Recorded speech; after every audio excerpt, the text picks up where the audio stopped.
Be worried about. I am probably the least person you have to worry about metagaming. I don't know enough to metagame.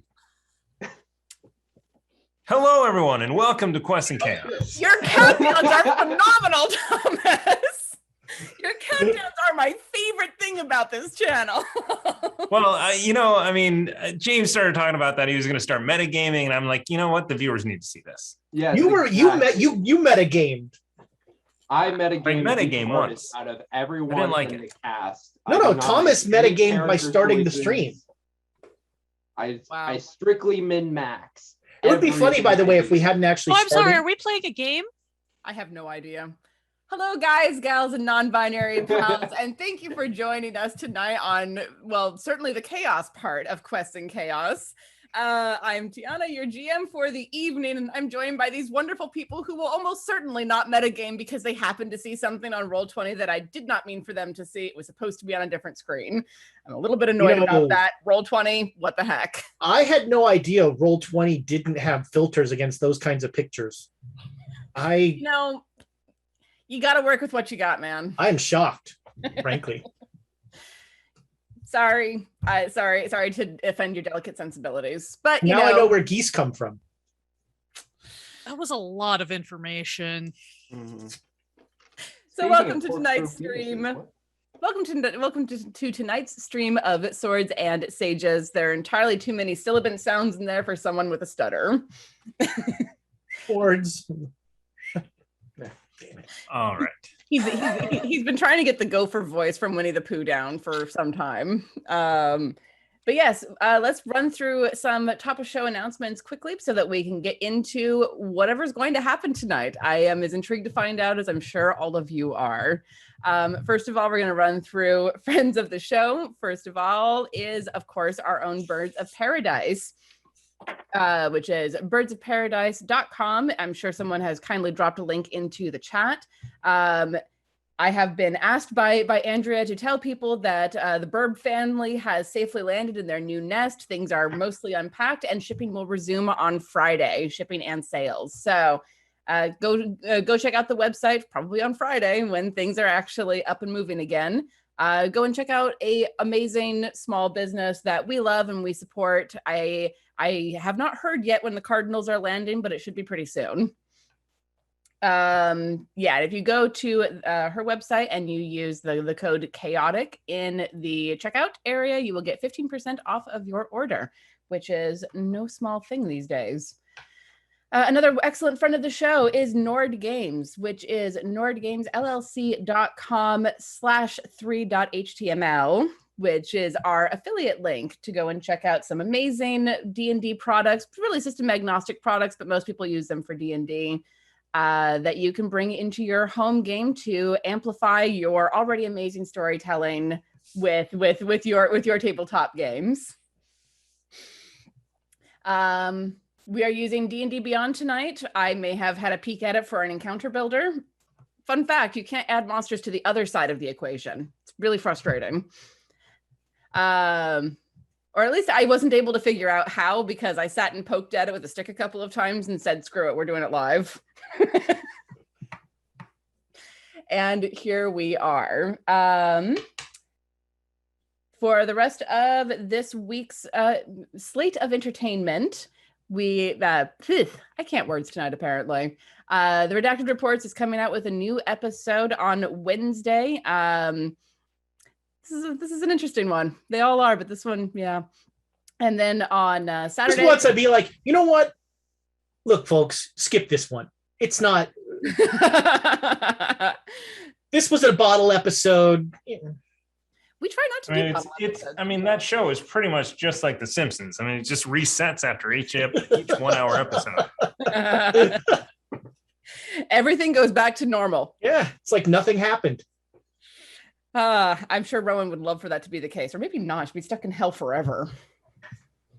Anyway, yes, Redacted Reports on Wednesday. It drops at midnight Pacific time, and then on Saturday we are back with Down Darker Trails with Ezra at the helm, running us through a Call of Cthulhu game where we got sucker punched on Saturday, so I'm still processing all of that one. And I believe that's everything. Thomas, have I missed anything?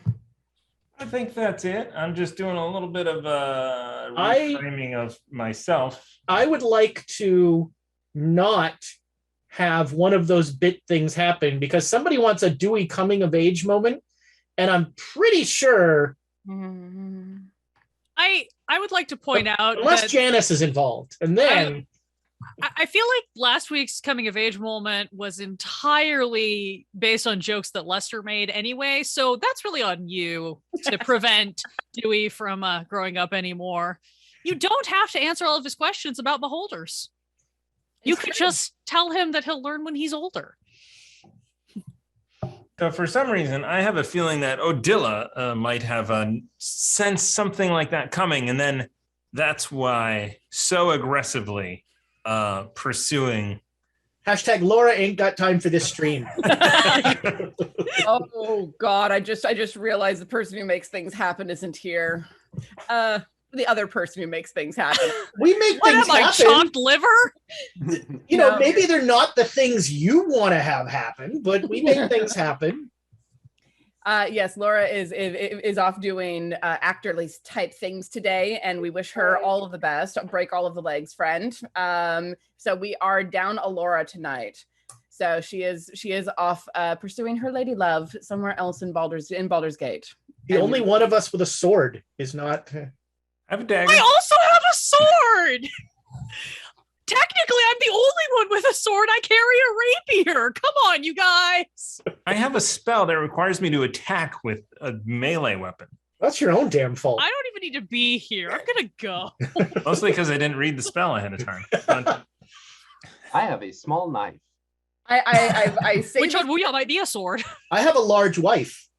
I mean, a very tall wife, anyway. I've said it many times, and I'll say it again. Read your freaking spells, people. Anyway.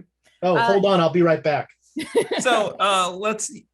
You know what? You only need to know what two of them are. That's yeah, it. I know. I just know Eldritch Blast. That's all I got. Thomas, do There you we have go. any bits? We do have some bits. So we're going to start off with Tamago Tora for another night at the casino. We're gonna try to Double or avoid- nothing. I mean, guessing that's. Don't we still have to make a little more money? I don't think we got all the money that they need. I put in 250. You threw in 150. I put in 4, I think, and I gave 50 to Dewey. I gave in, I think, 25. And I think I put in 90 of Odila's. So You're pretty But, you know, close. yeah, we wanted to get him to 1,000, so they've got a little cushion. Yeah. we All right. want. We then, we then have 500 to appease the great honk. Yonk. I'm going to say that's to the DM. Seems legit Because- to me. And then we then go down to the Hefner with 1 and 1. That is going to be 1 for us. This little bit here, 1 for them. This says, kick that door, Ruckus. I like how them is Tiana. Yes. I encompass the rest of the universe. That is to the DM. And then Hef mentions 500. I didn't give Ezra to the DM. I don't know what that means, but I'm guessing that we missed one at some point. So we will throw in another 500, another bit to the DM too. Thank you, Hef. And then I will, again, this section is called Thomas Scrolls Through the Chat. 500 bits for Odila. I think she's taken 20. I was gonna say That's a 3.0 joke. Sorry, everyone. Well, I was about to say, so those are just gonna go straight to the boy, I guess. Which No, we're believe- NPCing her. We're NPCing her. We're gonna get her killed. And You then can try. Robbie Noel, first time chat. Thank you for this. 500 bits for Dewey's coming of age moment. And as I mentioned before, I had plans to have a coming of age moment. But I hope think that is a Dewey- euphemism. I mean, it's starting. Anyway, we'll see where this campaign goes. But he's growing up. He's 16 now, and especially in this day and age, I mean, he's basically Kid, almost I would dead, break so- you in half. He's cast off his colorful attire for the drab shades of gray expected of all adults in a D&D campaign. So he really is having those moments. All right. And that is going to do it for the bits. We still have a number of cards left, and today's the last day for them. Boosted All the tonic of adrenaline. charm you could ever drink. Yes, we have one of those. Boosted adrenaline, which is rage, essentially, for one attack. And then we have boosted quick thinking, which invoke disadvantage on a creature you can see. Warding flare for 1 round for anyone. Is that disadvantage on their save or on their attack? On the attack. Okay. A well-thrown rock or a horrific scream. These are the tools of your distraction. Then surgical strike. As opposed to just, straightforward blinding someone like a good, decent light cleric does. Yeah. Only we had a cleric. Surgical strike, which is, handwritten on this critical strike. That is a max damage. Surgical is not spelled with a J. That is a G in my handwriting, in my calligraphy. We have dangerous oil, multiple uses for that. Tonic of charm, the same uses as dangerous oil, and owl's wisdom. So, are owls really that smart? They got a really good PR team in. Yeah. Yeah. All right. Well, if there is nothing else, let's go explore Candlekeep.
And welcome back from the forever credits.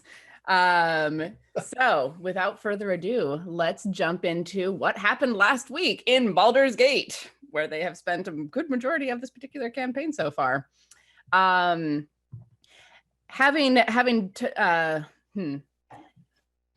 our adventurers went to the hideout of the Amber Dune Books pack, and there was some discussion over whether or not there would actually be a fight, whether or not there was actually a Lamia in the hideout waiting for them. But they stepped inside and were able to have a civil conversation under the laws of hospitality. And Satin had a long chat with Corvala. I pulled that. I remembered that. I'm kind of astonished. Already a better GM than I am. Had a long conversation with Corvala, who told them about the Lamia who had been the leader of their pack. They are, as has been ascertained, jackalwares. And Les was correct about how jackalwares come to be. I didn't know that, and that's a cool bit of knowledge.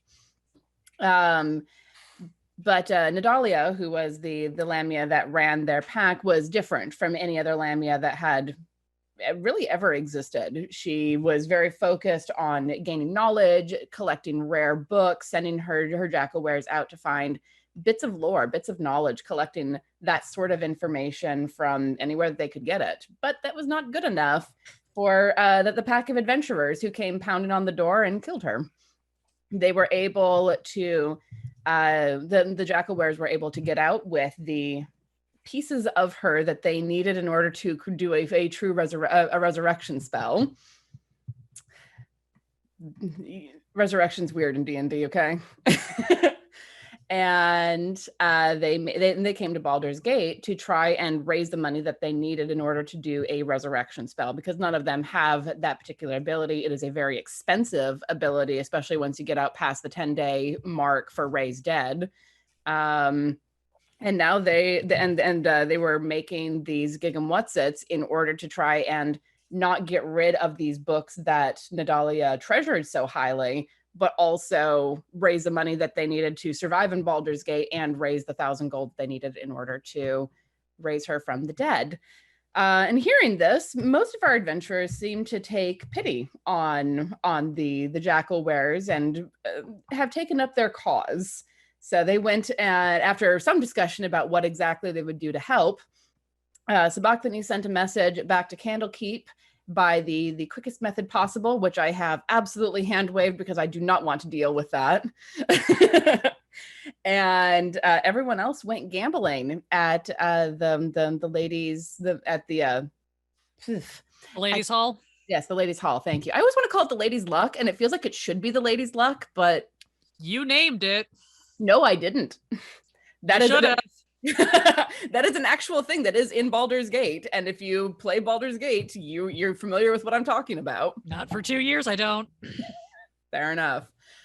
We're going to be doing this for 2 years?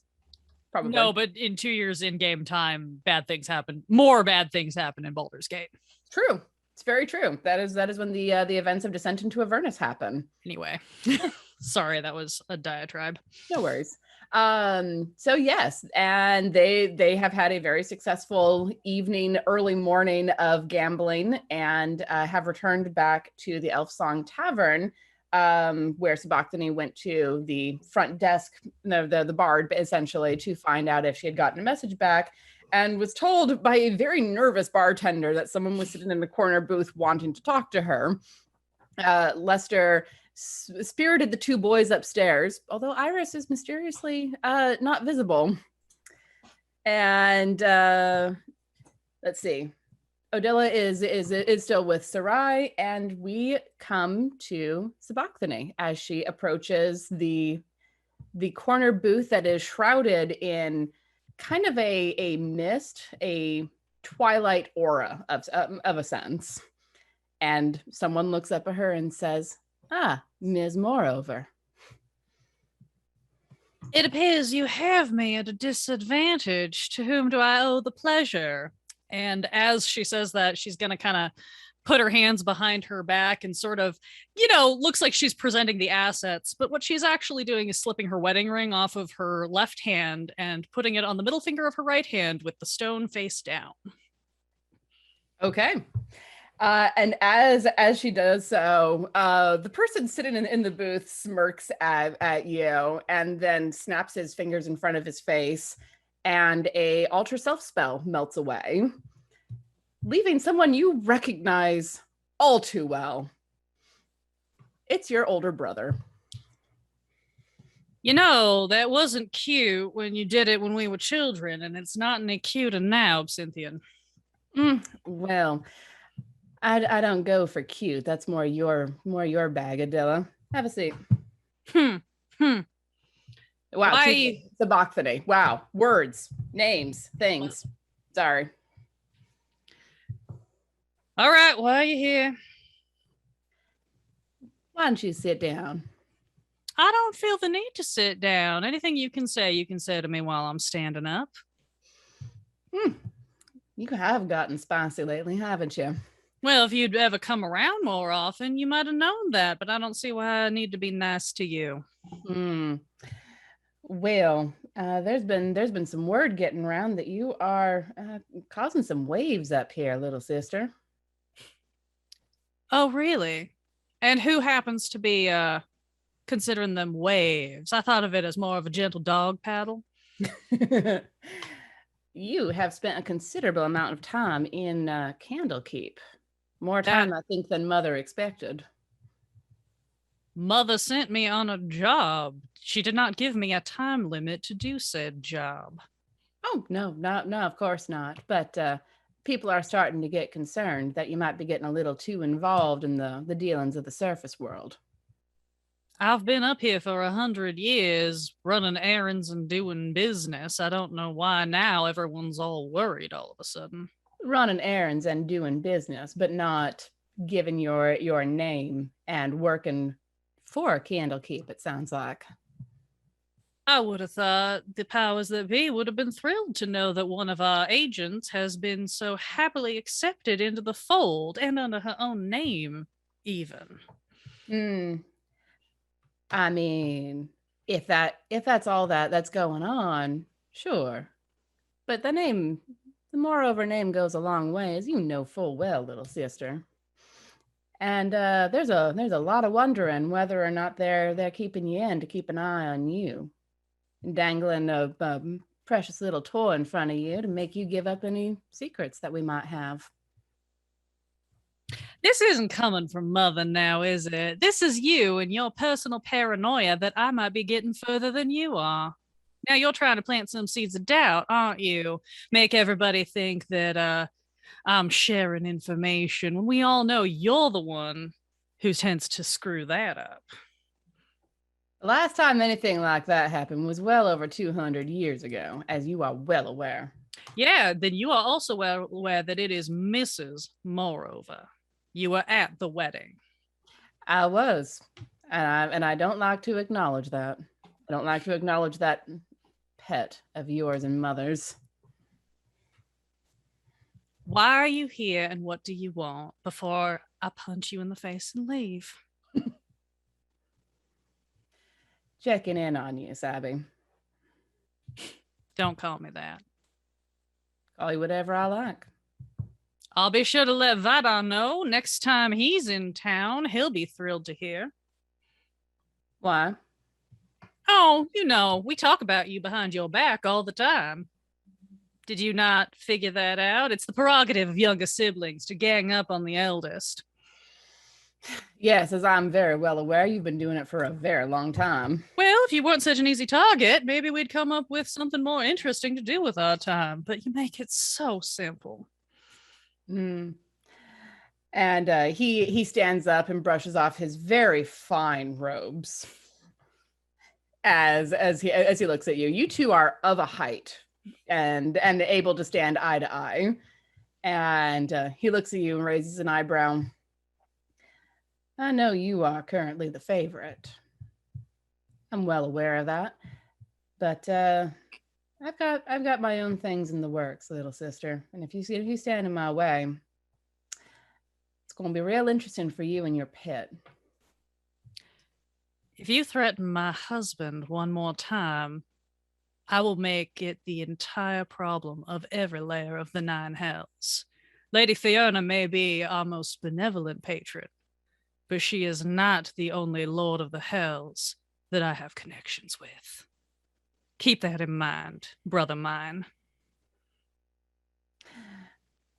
Certainly, Savvy. And he tips you a little wink, walks away. And as he walks past, the bartender just like steps back a step. Not much, but enough to be like, don't like this. Sabachthani will just watch him go with the like glaring daggers to the point where her eyes are probably actually glowing with hellfire a little bit as she watches him leave. And as soon as he's gone, she'll just sort of like deep breath, put her ring back on, sort of like preen for a moment, and then cross back over to the bartender. Terribly sorry about that. Do I have any mail?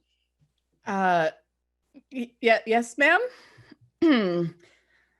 Thank you. If you could just fetch that for me and just put a full gold piece on the table. And he'll look at that and look back up at you, and a bartender in Baldur's Gate sees a lot of things. This person looks genuinely terrified. But he takes the gold piece and disappears into a back room, comes back a few moments later with a sealed envelope and passes it to you. I will take that and I'll look and be like, and if that fella ever shows up again, you recognize him, just remind him that the walls have ears.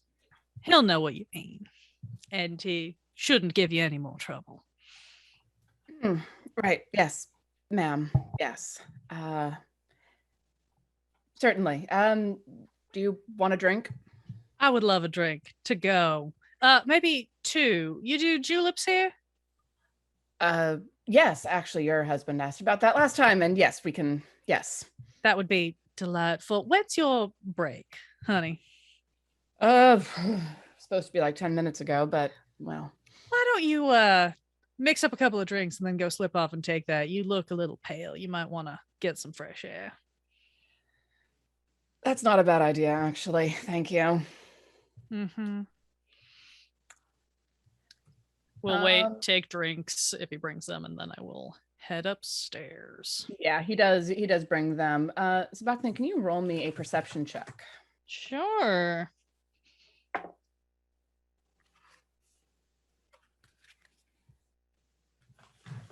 $23. Okay. You swear in the midst of that conversation for just a second that you heard like a ticking kind of sound. Okay. Not like a clock, but more like maybe claws kind of tapping along on something. Talons. Okay. Some sort of small ticky sound. Sure. As you're walking up the stairs, Iris is going to land on your shoulder. Look straight in the eye, and then go. Is that disappearing? Mm-hmm. No, Iris just threw up. It's nothing but dust. Sabachthani will walk upstairs and will go knock on Wuya's door. Yes. Tell your bird to be a little more discreet next time. Mm-hmm. Not necessarily needing it to be, but okay, next time. Also, I don't know how much you heard, but whatever you think you did, you didn't. Certainly, Miss Moreover. Thank you, sugar. And then she will go to her room. Hand Lester a drink. Is that Absinthian? Yeah, he showed up to threaten you, so be on your better behavior. Ugh, that smell. Well, you know, the brimstone comes with the territory. I'm sorry. Some of us try to do something about it. He does not seem to care. Where were you last night?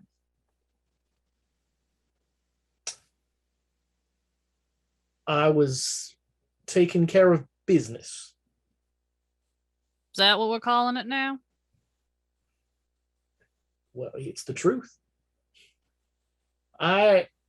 You have things you do that I know nothing about, and I love that about you. And I have the same, and I only hope you feel the same way. I appreciate that you keep secrets, Lester. It's part of the business. Just remember that I can't protect you from what I don't know about. I am well aware, and I am striving for a time where your protection is not always necessary. Well, that might be a long wait. Absinthian's lifespan is expected to be at least another 900 years unless something intervenes. We've got nothing but time, my love. Speaking of time, I think this mail is time sensitive and I should go open this, if you'll excuse me. And I'm going to go draw a bath and open this letter while the water runs. So the letter is from Vizier Og, written in blood. It's always written in blood. It's written in a hand that Sabakthi doesn't know about like typewriters, but it looks too perfect to have been written. Got it. So it's that very, very fine. Every letter is exactly perfect and exactly the same. And the Script note font. It's a script font. Yes, basically. And the note itself is not very long. He indicates that he is very interested in getting his hands onto one of the Gig'em Whatsits, and he thinks that he might be able to reverse engineer the spell without having to involve the group involved if he's able to get a hold of one and study it. So there's no need to further press the pack. And he says, there is a broker in town who knows my name. Take the paper that is inside of this letter take the paper that is inside this envelope with the letter to him and request the funds that you have asked for. They will be paid out. Excellent. Cool. We just made 1,000 gold. Yeah, tuck that back in the envelope, tuck it someplace safe, and get ready to go to bed for the morning. Yeah, it is very, very, very late night as the sun is or early morning as the sun is starting to creep up over the horizon. Mm-hmm. Baldur's Gate and Absinthian? I thought this place couldn't get worse. Careful what you wish for. If Mother shows up, we're doomed. Well, Baldur's Gate is doomed. Might not be a difference. Absinthian's spreading rumors. Could be an improvement, though. This place could do with a good scourging. Yeah. Someday this place will sink to the bowels from whence it came. Hopefully I won't be here when it happens. Wait, that is worse because we live in the bowels from whence it came. No. This one's going to go to like the 3rd level. We're on the 5th. It's fine. As long as it misses the vacation home, we'll be fine. All right. Dewey, what are you up to? So that evening, Dewey goes into his room, sets an alarm, going around in a octagonal shape with his fine silver thread. He goes to the center of the room onto a bare wooden floor, pulls out a caterpillar cocoon from one hand and a small beetle from another. He sets it on the ground and he grinds up the caterpillar and puts it in a circle around the beetle. And he begins to try and cast a version of polymorph that turns it into a tiny little rock. I don't know if I'm successful. Okay. But I am attempting it. Okay. And in the back of your mind, you hear Book. That's a little bit powerful for you, isn't it? No. This is just, it's a small version of it. But changing one thing into another thing, like actually changing it is kind of, that takes a lot from the weave. You might blow your brains out. I don't want to see that. Well, what do you mean by blow your brains out? That doesn't sound very good. You know how the weave works, kind of. Yeah, I guess I harness unlimited power from it, and then. Yeah, the problem with unlimited powers, it still has to go through something, and that something is your brain. Okay. And me. I help defend your brain. Oh, okay. It's all the right words and gestures, I think, but on a much smaller level. Like this wouldn't work on anything else or to anything else. All right, well, We'll try. And you get the sense of like, so you have been connected to the weave for a goodly portion of your life, at least almost as long as you've been at Candlekeep. So you know what it feels like when you pluck on one of the strings to draw on it for your magic. This isn't a pluck. This is like a full flex for a second, like a warping of the weave for a second. And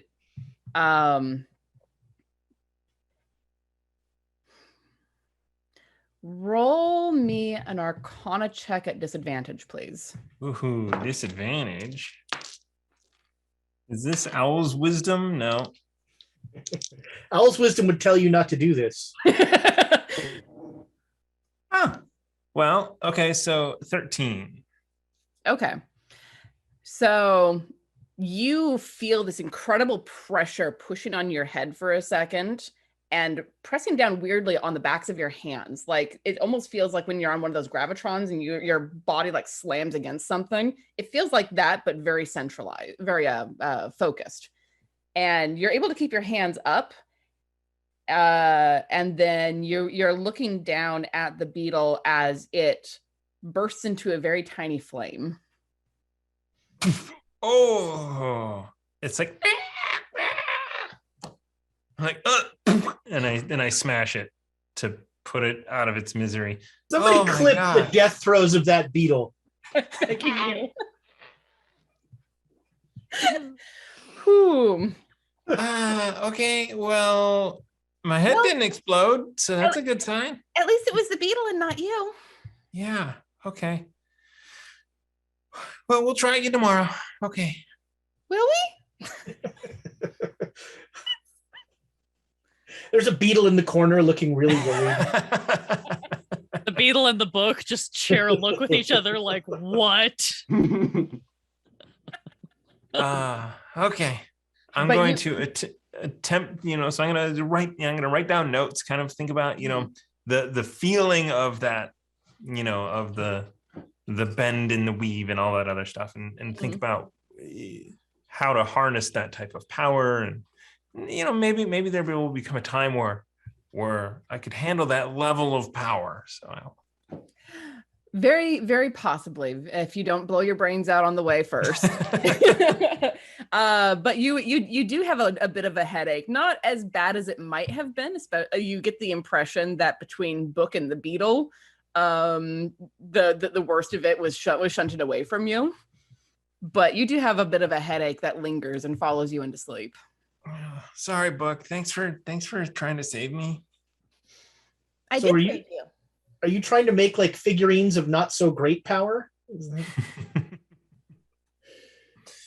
Yep. All right. Probably won't sleep much, but we'll sleep as much as possible. Okay. How long are you intending to sleep? I'm intending to sleep as much as I can, but I think my brain is like trying to not come out your ears. That too. I'll sleep until I get a long rest. How's that sound? I just don't know what time I wake up. That was the question that I had, because it was like, otherwise we're having a constitution check and that could be very interesting. Wuya, what are you up to? Mm-hmm. Yeah, Wuya is sitting on the bed, just looking over at the money that he's gathered. And after the brief little exchange with Sabachthani, Iris will come over patting with her little bird shoes and pull on the edge of my robes, and I look down. It's like, I know, yes, I know. I normally don't do this stuff right now, but they need money. And then like Iris will just like look up and like head towards the bed. I'm like, okay, go over to the bed and hop on and just lay down. You'll watch, okay? And then just perches up on like the headrest area, and with the last of the peonies, he will take the petals and basically just throw them up overhead while doing his couple arcane sigils and cast sleep on himself. Okay. Roll those 4d8s for me. I just need to get up to 14. Come on. You just got caught in a self-sleep storm. 1, 10, 1, 1. 14 or 12, 17. There we go. All right. So it takes a moment for the effects of the peony and the spell to settle on you. Your brain is still all over the place. You have a lot to think about. But when the effects settle in, you're out like a light, and then you just stay asleep because your body is finally like, oh, good, we have a chance to rest, and takes full advantage of that. And it is very late morning when everyone starts to stir. It's in the neighborhood of about noon, coming up on noon. Well, my dear, I'm hopeful that one more night of gambling will get us to the money that those. We won't need another night. We'll be leaving before nightfall. I've got a promissory note from Vizirog to get the money we need. Oh my! What's the cost? To him or to us? I don't care about the cost to him. Well, I assume the cost to us is going to be continuing to do favors and stay in the good graces of Candlekeep. What is he? I don't understand. What does he want for just giving us this money? We are to use the money to procure the Gigwatsum and the books, exactly as I suggested in our letter. Well, all right. I mean, my method allows them to keep all of their stuff and doesn't bring any more Gigwatsums into the world. Their goal is to raise their pack mother, as it were. I don't think at this point, with Candlekeep knowing that the books are fake but must have existed in order for a facsimile to have been created, there's no way they're going to let them keep those. If we can procure the 3 books that Candlekeep knows about and one of the creatures for Vizirog's research, then everybody goes home and we can just pretend none of this ever happened again. I'd certainly like to, and the sooner I can get out of Baldur's Gate, the better, because apparently we are attracting too much attention. Well, you make a compelling argument, my love. I am ready to leave this shithole. Quite. Boom, boom, boom, boom, boom. Are you guys ready to make some more money? Good news, you malignant little gambler. We don't have to do that anymore. Oh. We've gone straight. We've got money from Candlekeep to buy those You may books. have gone straight. Well, momentary. I dabble. Well, yeah, we've got the money covered. You're still welcome to go back and gamble until we're done procuring it if you so choose. But we were thinking of just dropping things off with the Jackal Wares, picking up what we need to pick up, and getting out of this forsaken city before anything else terrible happens. Oh, yes, right. Because absinthe is a strong drink. We don't want any more of that. But can I have that 150 gold I gave you? If you already got the money? Of course, yeah. I'll give him back the 150. I'm still going to give my 400 to the Jackal Wares. Very kind of you. Buy a lot of cooking supplies with 400 gold. Sabachthani is going to get dressed fairly quickly, for her at least, and head out. Everyone else is already down. Everyone else is like halfway through a breakfast.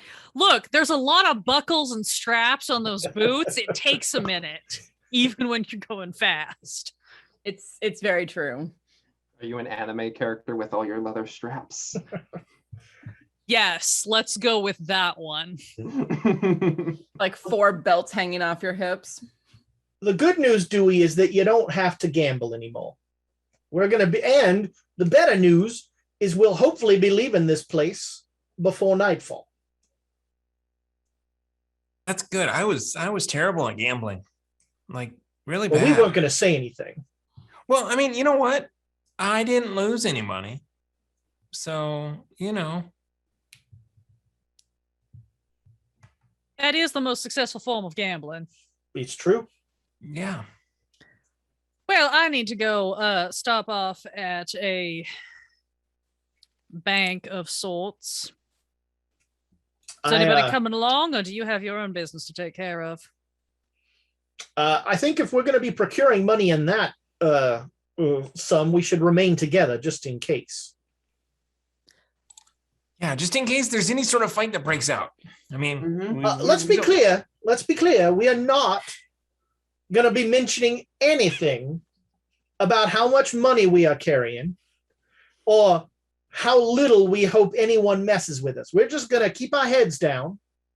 We're going to walk to the bank, get the money, then go see the nice jackal wares, and then get the hell out of Baldur's Gate. What if I say it in Infernal? I strongly recommend against that. There are others in town that speak that language who we equally do not want knowing our business, as it were. Celestial? You speak Celestial? I read a lot. God. Celestial sounds like Indeed. kittens and puppies. I hate it. How about we all just play the silence game, where we see who can make the least amount of noise in general? I think Iris will probably win, but who knows? I mean, I would say it's probably Rusty because Dewey keeps forgetting where Rusty is. Where is is Rusty? by the way? Rusty pops up out of his robes, like right there. Like, Oh, finally, some color added to that outfit. I did not forget Rusty because I packed up everything. A fur accent could really judge that whole outfit up. Oh yeah, a little on the collar and the boots. That would be a nice touch. Ermine is better than Fox, but I mean, that's an interesting question. If you made a wrap out of Rusty, would another Rusty just appear the next day? And would the wrap disappear? When we found this out, in fact, Wuya helped me find this out. When Rusty takes damage, he poofs away, and then it cost me like 15 gold pieces worth of incense to bring back. All right, so an expensive wrap. Yeah, and it just goes away. So it's hardly worth it. Well, when we next send out to our tailors, maybe we'll put in an order and see if they can provide something more permanent. I would get extra hit points, though. Angel, I don't think you're going to be needing any extra hit points. From your mouth to some infernal's ears, my love. That's what street urchins are for. All right, I have to be going. Anybody who can keep up with me is welcome to join. Just full stride out the door. I'll follow suit, and while walking with Mr. Moreover, I'll just look up at him. So, what are your hit points? Like, how many does she know about? And like, does she hit them a lot? One of the many wonderful things about my lady love is that she hits all the points. That's good, because you need good communication. Tell them what you like. Well, the good news is I like it all. Yeah. And the even better news told me. Just, communicate. Who's Janice? She's the lady who stands on the corner over there with Beatrice. Wuya, you didn't pay Janice any money, did you? No, we just had a nice conversation. Why would I pay her money? Well, she's a woman. Mr. Moreover, let's keep going. You all come. Remember how we were playing the silence game? I can hear your entire conversation. There is nothing wrong with being a woman of transactional means. I want to be clear. Absolutely not. But no, we just had we transaction conversation. Sabachthani who is enough ahead of them to do this, is going to swing by like a quick stall, one of the market stalls or whatever, popped up along the way, spin back around where everyone is, and hand everybody a little paper bag. Here, this is hard candy. Tastes like licorice. Pointed look at you, Wuya. Maybe y'all should try some. I like licorice. Actually, I really love licorice. It's very tasty. Pops in your mouth. Anyway, yeah. Cotton So, candy makes me think of your grandmother. Where do you think Absinthian got his name? How long does it take me to get to this goddamn bank money lender? Long. Longest 10 minutes of Sabachthani's life. And there have been many long 10-minute strains. Yes. Somehow. You said that was the best 10 minutes of your life. I said it was an acceptable 10 minutes. Thank you, Mrs. Moreover. I really like your necklace. Please It's like continue got 5 shoving as pieces in much his of mouth. it in your mouth as possible. I don't know if I can do any more, but like, have you ever heard the game Chubby Bunny? I'm really tired right now. Chubby Bunny, Chubby Bunny. I am very familiar. Unfortunately, I always lose.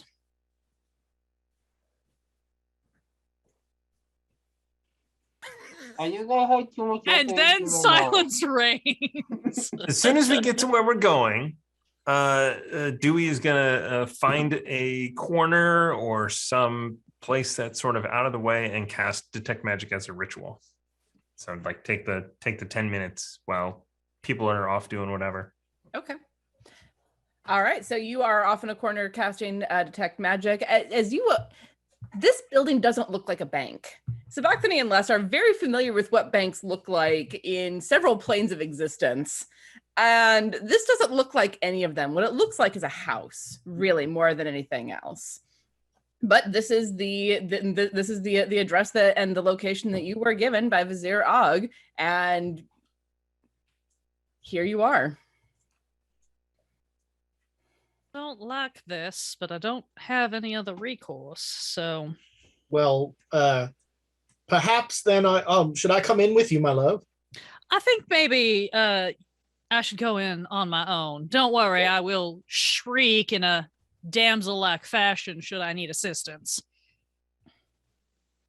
I look forward to hearing that. I hope I shan't need to use it, but I shall endeavor to make it delightful in the event I do. Is Irish in there with you? And just like some drool coming down like black licorice. He said something. Sabachthani will just kind of look at him and then we'll hold out her arm for Iris to land on. Oh, yeah. And then Iris will hop on, and it's actually pretty soft with the little bird boots. With the Yeah. socks. Yeah, she'll just let Iris sit on her shoulder and be like, hopefully should be back in like 5 minutes. How long could this possibly take? When did you learn Find Familiar?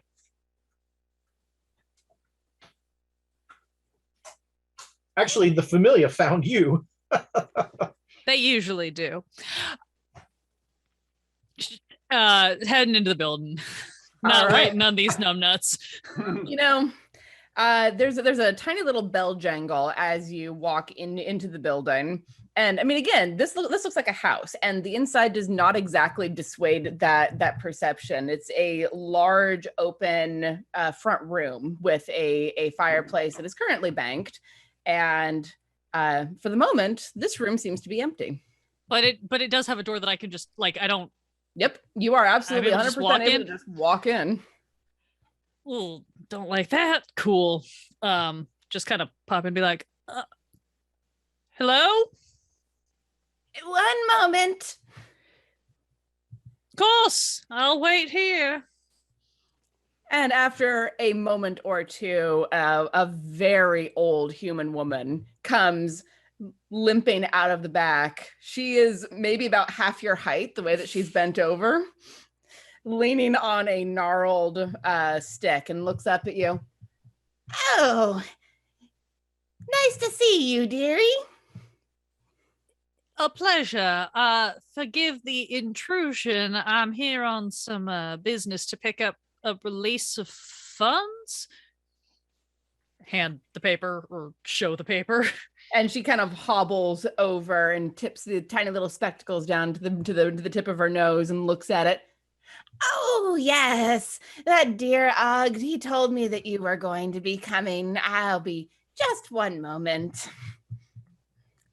Much appreciated. Thank you.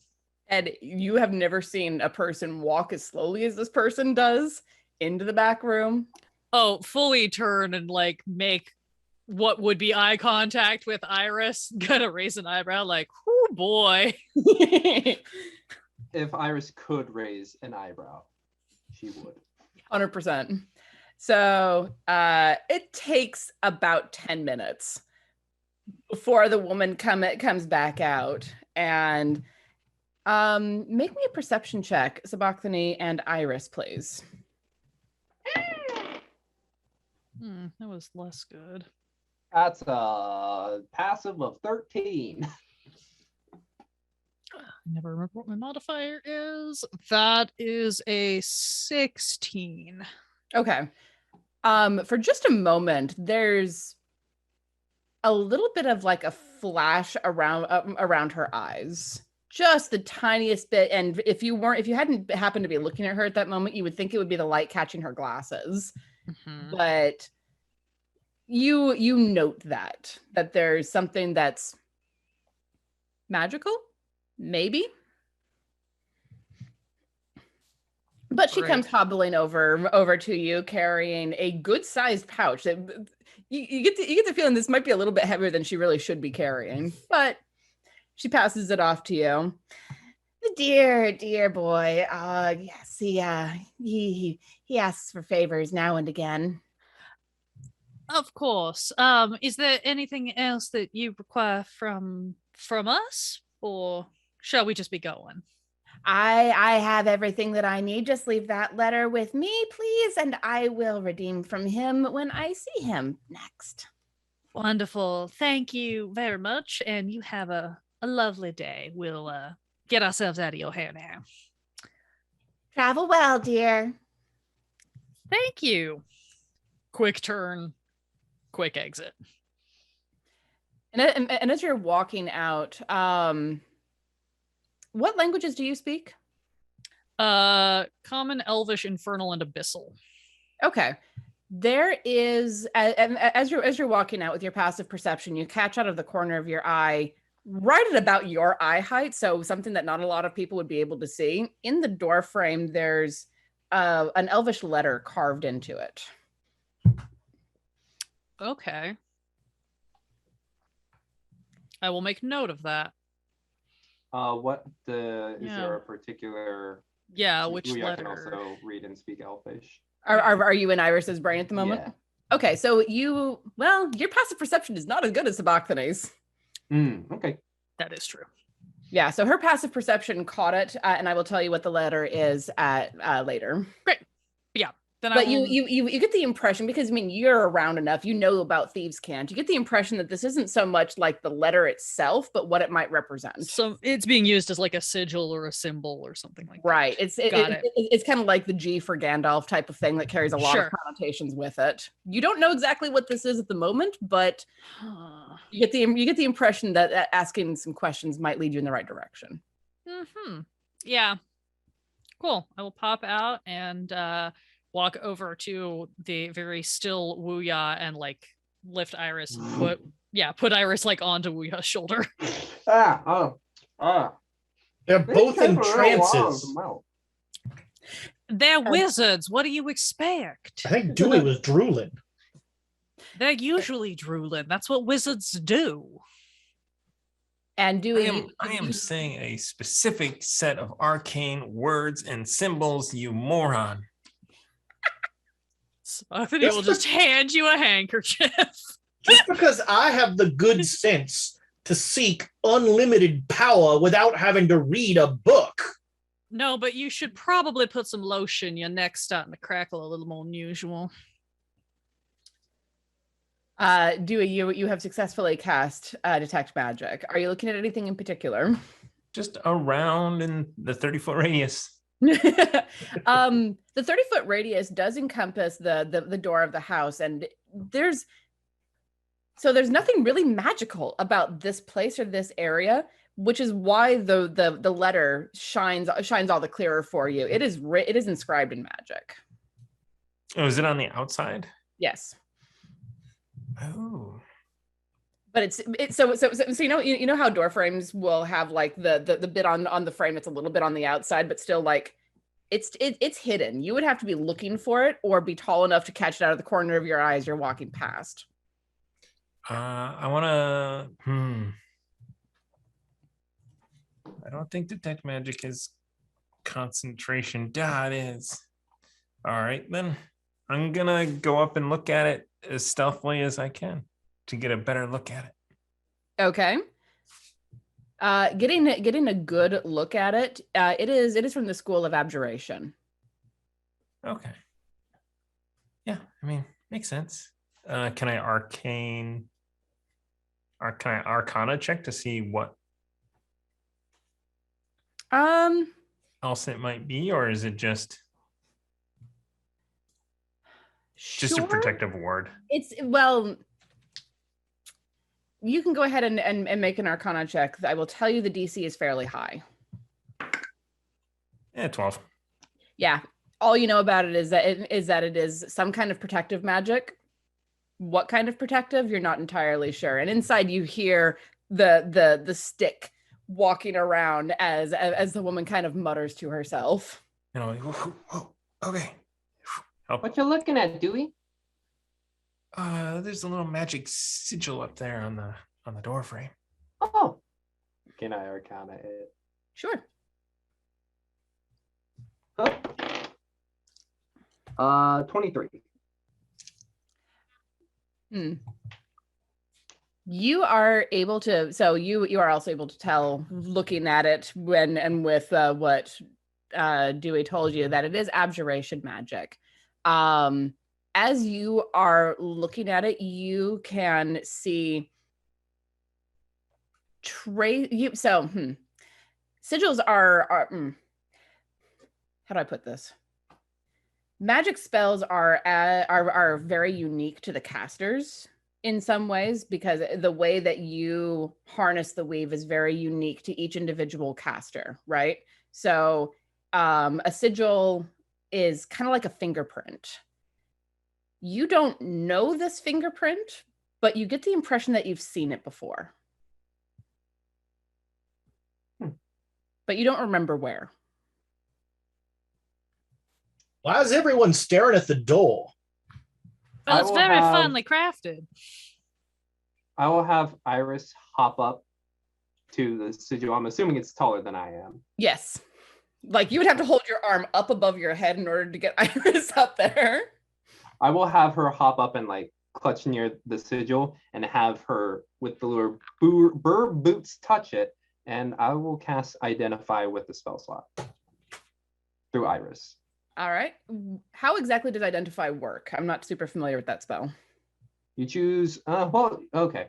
You choose one object that you must touch throughout the casting of the spell. If it is a magic item or some other magic imbued object, you learn its properties and how to use them, whether it requires attunement to use and how many charges it has, if any. On like a basic level. You learn whether any spells are affecting the item, what they are. If the item was created by a spell, you learn which spell created it. If you instead touch a creature through the casting, you learn what spells, if any, are currently affecting it. Okay. And it takes a minute to cast? Yes. And do you have the pearl? Are we doing that? I slide my pearl over the top. for something that has an actual GP cost. Yes, we do actually do that. So I see him go over there and start to cast it. And I just kind of put pearl in his hand. There we go. Sabachthani is just gonna watch the passing off and just kind of shake her head a little bit. Is he handing out pearls? That's mine from a while back. Don't worry about it. Okay. Yeah, I'll cast Identify. See if I can ascertain why I think I've seen this person's signature before. Do you have an emerald that would go with my outfit better? I don't, but if you don't give money to the wear thing wears, you can buy one. So as you're casting this spell, you don't get a sense of the person or entity that cast it, but for a moment you smell something. You smell I mean, if darkness had a smell, this is what it would smell like. Pretty emo. Super emo. Darkness, Smells like darkness. I think that's a Danzig song. a little of a little bit of rot, a little bit of twisting, and Iris pulls away from it fast. Okay. I don't like that. Anyway, let's go play some stuff, yeah? Cool. Here, let me have my pro back. Thanks, Bethany. Mrs. Moreover, I mean. As we leave, could I just do a quick perception check to see if anything about the sounds of someone moving inside or the muttering happening inside shifted when we cast the spell? Go ahead. Also probably worth looking around to see if anyone's watching us. Yeah, I will do that also if you will allow me to do both on my general checking in, or I can roll twice. I'll allow that for a single check because you are sort of reading the room. Yes. Now we're back to the scary good rolls, which frightens me for what's coming up later. That's a 24. Okay. So as you are walking away, you turn back and you scan and you look around this little, it's kind of like a little cul-de-sac that her house was in. And as you look around, a shutter from inside of her house closes. A little bit too quick to see who or what was watching, but surprisingly quickly, if it was the old woman. Was it on the ground floor or on another floor? Top floor. Great. So this is a 2-story building, right. and it was a window on the second floor. Excellent. I am just going to turn in and, well, everyone, I think we should quit dawdling and head on our way, don't you think? Like a little deliberately too loud and obvious. Oh yeah, no, Wuya is already headed towards the direction and just like trying to check in with Iris. Like, what's wrong? What's up? And she, so you're able to communicate directly with your familiar, right? Mm-hmm. She doesn't speak directly as far as to explain what's going on, but she gives you the very definite impression of memories that she doesn't want to remember. Okay. Well, thank you for doing that. And pulls it into his pocket. Here's a little bacon. Snarf, snarf, snarf. Exactly. Usually you ask the bird what's wrong before it's a skeleton. Oh no, Iris has always been a skeleton. So I mean, why ask when that's what she is at the start? Iris was never a bird? Not to my knowledge, no. Well, Angel, you've met some of my distant cousins. They've also always been skeletal. It just happens. Fair point. Fair point. Mm-hmm. I mean, I met you and you have cracks on your necks, and it's like, that's just you, Mr. Moreover. All right, so you make your way through the lower districts of Baldur's Gate. It is a little bit of a ways back to the Jackalware's hideout, and you, everyone give me a perception check, please. These are terrible. Nice. Birds of paradise. Is it the first nat 20 you've rolled on the Saguaro? I think so. Nice. Okay. I don't usually roll 20-sided dice. True.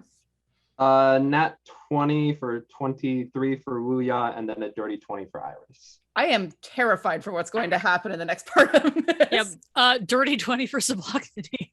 Okay. The funny thing is, smell-based by chance. I rolled a natural 20. I have a 21. That means. Nice. Yes, actually, for Rusty, it very definitely could be smell based. Dirty 20 for Rusty, and I got a 6. We're doomed, y'all. We're doomed. So with your collective perception, there is a very definite sense of distance around you. Like people will notice the four of you and your animal friends, and like you wouldn't notice it if you weren't so freaking perceptive, but like the empty space around you grows and stays grown. Does anybody else get the distinct impression that we've made too much of one? I believe this will be a side effect of certain young people running up and down the street screaming about hoping they don't get mugged. Unfortunately, while I would normally be inclined to believe with you, unfortunately, there are other facts at hand that lead me to believe there could be something else going on. Sabachthani wants to step to the side, like, you know, like up against a wall or something where it's a little bit out of the way. And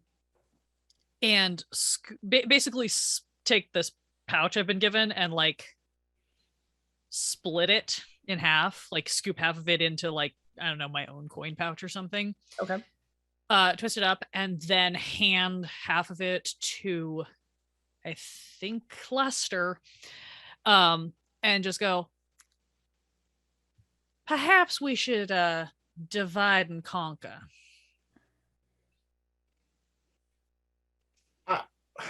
I mean, I will always defer to your wisdom, my love, but I think the idea of wandering the streets of Baldur's Gates with one of these children is not... Well, I'm certainly not sending the two of them by themselves again. I mean, they'd keep everybody busy. They'd get all the attention. That's what I'm afraid of. Well, Lester, if all the attention is going to the people that don't have the money... Lester, do you speak Abyssal? I do. Then Sabachthani is going to turn in very quietly in Abyssal, kind of hiss to you. This could be on account of their gambling prowess, but this might have something to do with my brother being in town. If you want to split up, that's fine. I myself would prefer to have our full force. How about we split the difference? I'll go 120 feet ahead, still within range where I can call discreetly for help. You and the boys hang back. Then if it's me, we'll know very quickly. You are the most delectable bait, but I do not like you being in that position. Oh, Angel, you know I can take care of myself. I am well aware. Switching back to common. All right, I'm gonna just take the lead. We're gonna see if we can figure out what the hell's going on here. This would be a mighty useful time to have someone that could beat the hell out of some furniture. While you are correct, I hesitate to call her away from what I'm sure are much more delightful pursuits. Probably chairs everywhere. Seems entirely likely. All right, so Sabachthani, you take the lead at about 120 feet ahead while the other three follow at the appropriate distance? I will... He says questioningly. Just to add more space to us. Magically, a singular glowing, or let's have two. Two glowing orbs are just going to start rotating over Sabachthani's head as she walks her forward. Are you doing dancing lights? I'm doing magic. Yes, glowing. Or yes, then. Slow it down, Doug Henning. Just two, circling overhead as she pulls herself away. There's definitely some murmurs from the people who are nearby enough to notice, but there is still a significant like berth that all of you are being given. Like the 120 feet between you stays completely clear. Okay. That's not obvious at all. What could possibly go wrong? I will. I mean, really, what could possibly go wrong? No, let's not. No. Dewey, you hear in your head Smokity's voice like, and this is exactly why we are testing our theories. Please shut up. I will send Iris up. How many feet can I send Iris up before I lose her? Yeah, I think I'm sending Rusty off into, to run. Yeah. I can send Iris 100 feet up, and I will just grab onto the sleeve of Mr. Moreover and look up and down and seeing what the general shape is, if there are anything approaching from alleyways and such. I spend more time leading blind children around. Well, if you'd let me have a pet, an actual pet. No, this is why. No, because I'd be the one that ends up walking the damn thing when it's blind. Booyah, give me a perception check. Does the 23 carry over? No. Okay. Well, you know what? While he sends that up, I'm just going to go ahead and cast Mage Armor. Ooh, did we get any inspiration? You folks got inspiration. We've got 4. Yeah, you want to use some? Yeah, may I use What a one? D6? So we got cards too. Oh yeah. What do we got? Anything that can help with? Nope. Okay. Owl's Well, Wisdom right now- advantage on No, I think for perception it's going to be using Well, it's a saving throw. Okay, I was gonna say perception Well, is no, no, wisdom check. So Advantage on wisdom checks for 10 minutes. is perception. wisdom's perception or perception's wisdom. So you want to use the card Sure, if y'all instead of the don't bits? mind. Well, but What's your but wait, perception? he already rolled it, so Well, then I would just throw another in there, right? Yeah. You said advantage? Yeah. Yeah, it's advantage for 10 minutes. I mean, why not use the card and then use the inspiration? You use the card, take it for 10 minutes, Okay. and if it's still bad and we need to inspire with bits, we'll do it. Oh, that's better. That's a 15. Should I throw a 6 in there or D6 in there? Let's throw a D6 in there. Yeah, why not? It's the end of the month. Let's get 15, spicy. 18. Tiana's like, there's no failure in this game. No. There are ways and ways to get people to fail, even with cards and inspiration. 18 total. Okay. So Iris encircling above this, you are on one of the main thoroughfares of Baldur's Gate, which is part of why it's so noticeable to you with your perception that people are giving you a wide berth. You don't see people approaching from like the alleys or anything, or at least, there are not sneaky people who are coming from the alleys, coming with like swords drawn or anything fun like that. There are people coming and going, and when they notice what's going on in the thoroughfare, they'll like veer off to the side. People are walking in the thoroughfare. That's what they notice. Giving us a wide berth. Giving you a very wide berth, but there is nothing, as far as you can tell, that is sneaking up trying to attack you. And then nothing magical that I can see within 30 feet. No, nothing magical besides the like low level magic that happens in a high magic fantasy world. Anybody who's got like a magic ring or something that pings Right, or whatever. like there's little flashes of magic here and there, and I'm sure you look absolutely insane darting your head back and forth looking at them. Sorry, I didn't mean to make you spit take there. All the continual light torches keep setting you off your senses. That too. But you don't notice anything that looks like an attack spell, or at least not anything aimed at you. Or a magic weapon. Or Well, armor. look, There's plenty of magic weapons and shit like that. There's life happening on the main thoroughfare. People come through here with stuff, but everyone is giving you a wide berth. look, we're getting a wide berth. Let's use it to get in and out as quickly as we can here. Okay. And then Wuya will come back, but still have Iris floating up and above. Okay.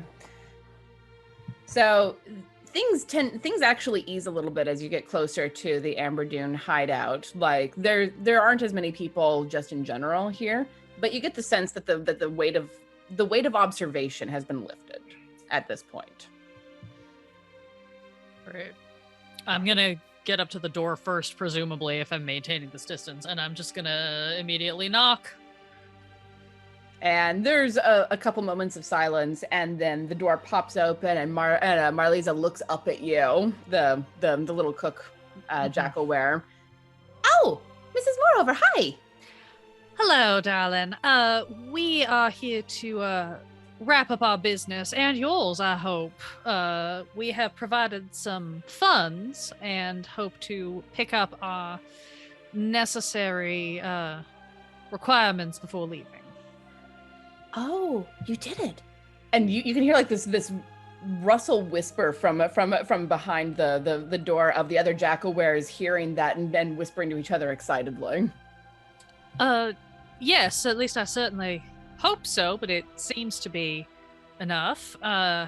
Is Corvala here, or is she currently up at the stall? Oh no, we're all here. She's in her office. Where are the others? Oh, Mrs. they should Moreover, hi. be here shortly. Hello, my dear. Come in. Yep. Yeah. I'm gonna go inside and go. I'll be right outside. I'll keep an eye out, and then turn invisible, and then go out the door before it shuts. Okay. We're I'm also just going gonna- to stay outside. Dewey, before you fully step outside, Sabachthani is going to say, call if you see anything through message, basically leaving the channel open for your reply. He sends you 25 words of Message, And- not sending. It's fine. And now I know that I can't speak. Yup!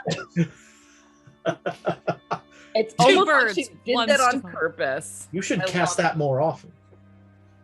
Well, let's. So the good news, and lead us on to Corvala. But we have, we've got you 1,000 gold and a little extra, and we just, we'll just be taking a few of your books along back to Candlekeep in Yeah. return. Corvala mentioned that it's sad to break up the collection, but it's for a good purpose. That's right. You're gonna get your dead mother back. Yeah, that's as good a term for her as any, I guess. Come on. And she will lead you back to Corvala's office. You wouldn't have any of that rabbit stew. I have some of the rabbit stew, and I also have been working on some pastries, if you're interested. Well, I could be drawn astray. He'll go with you and pack to go. I'll go deal with Corvala. Okay. I hand you back the pouch, Mhm. and it's heavier than when you gave it to me. Slight look and just sort of nod. Continue on to the office. All right. So Marliza peels off with Les and leads him into the kitchen, chattering a mile a minute, super excited about having him here to taste test things. And you approach Corvala's office? Yep. If the All door's right. closed, I will knock. If it's open, I'll just push in. It is closed, and when you knock, Corvala says, "Yes, who is it?" Sabachthani moreover, here to conclude our business so that we can all be out of one another's hair.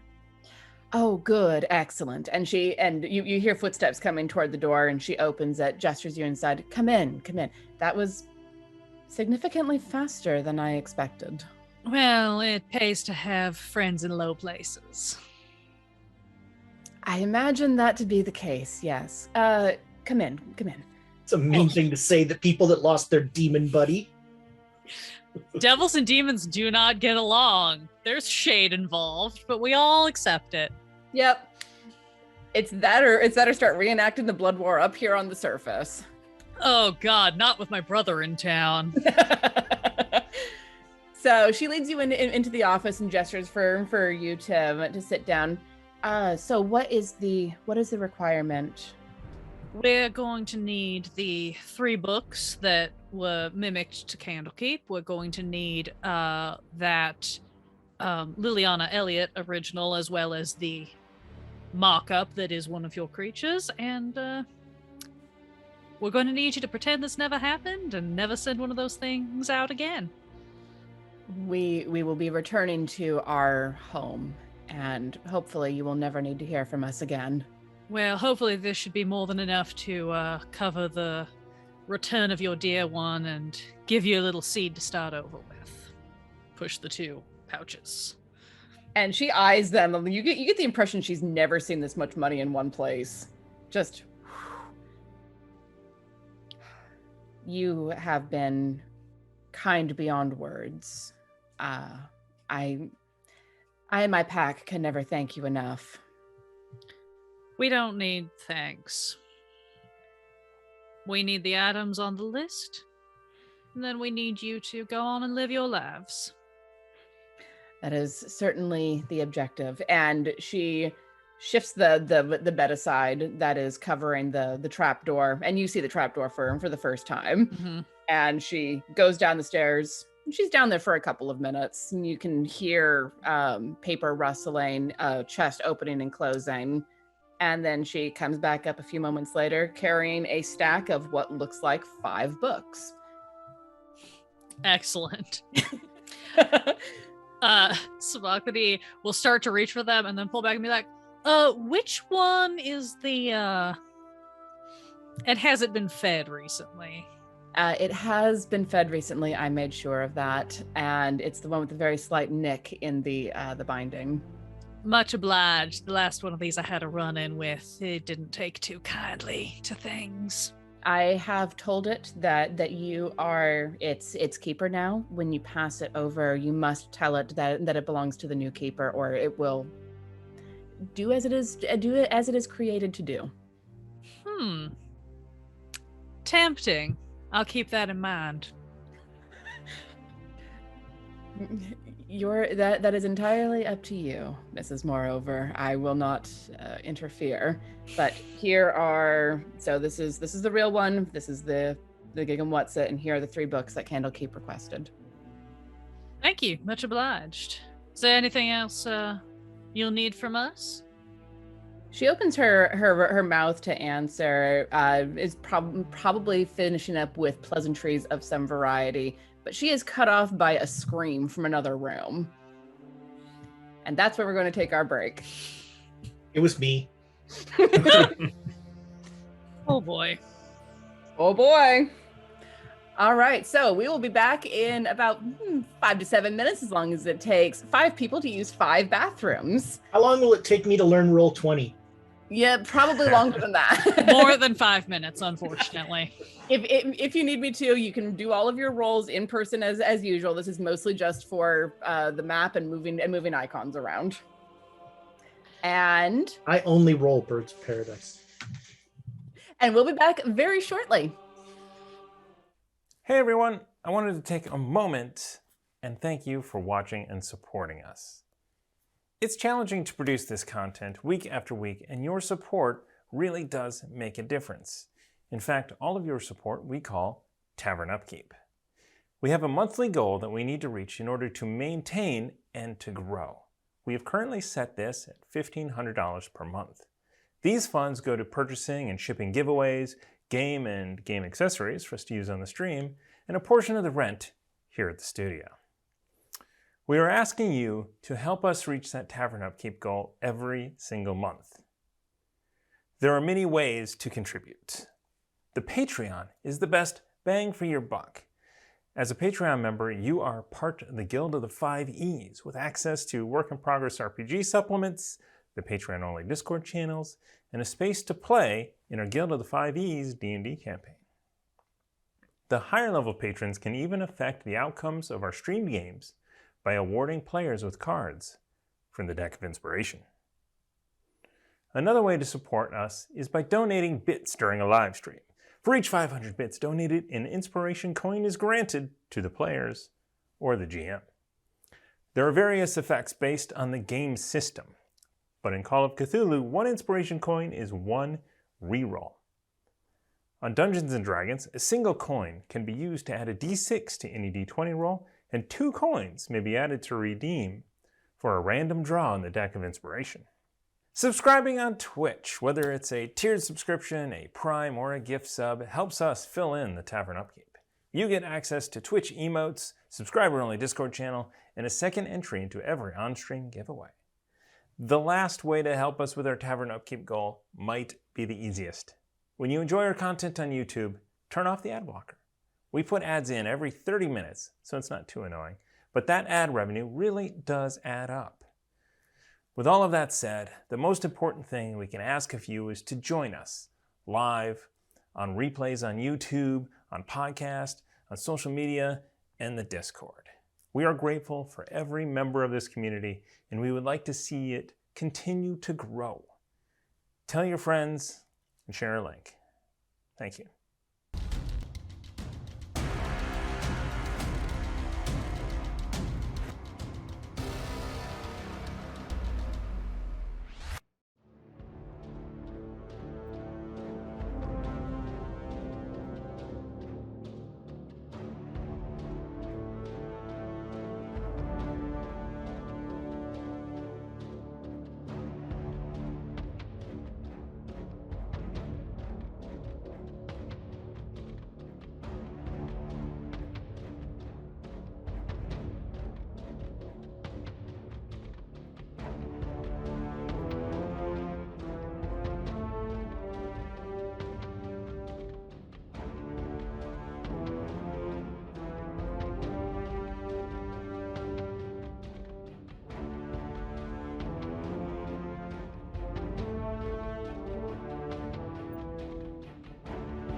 Hello, everyone. Welcome back to Swords and Sages. When we left off, Sabachthani was chatting with Corvala, wrapping up the last of their business when they were interrupted by a scream.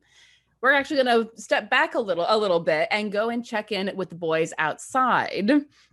So you have let Sabachthani and Les be inside. Dewey is currently invisible, and Wuya is...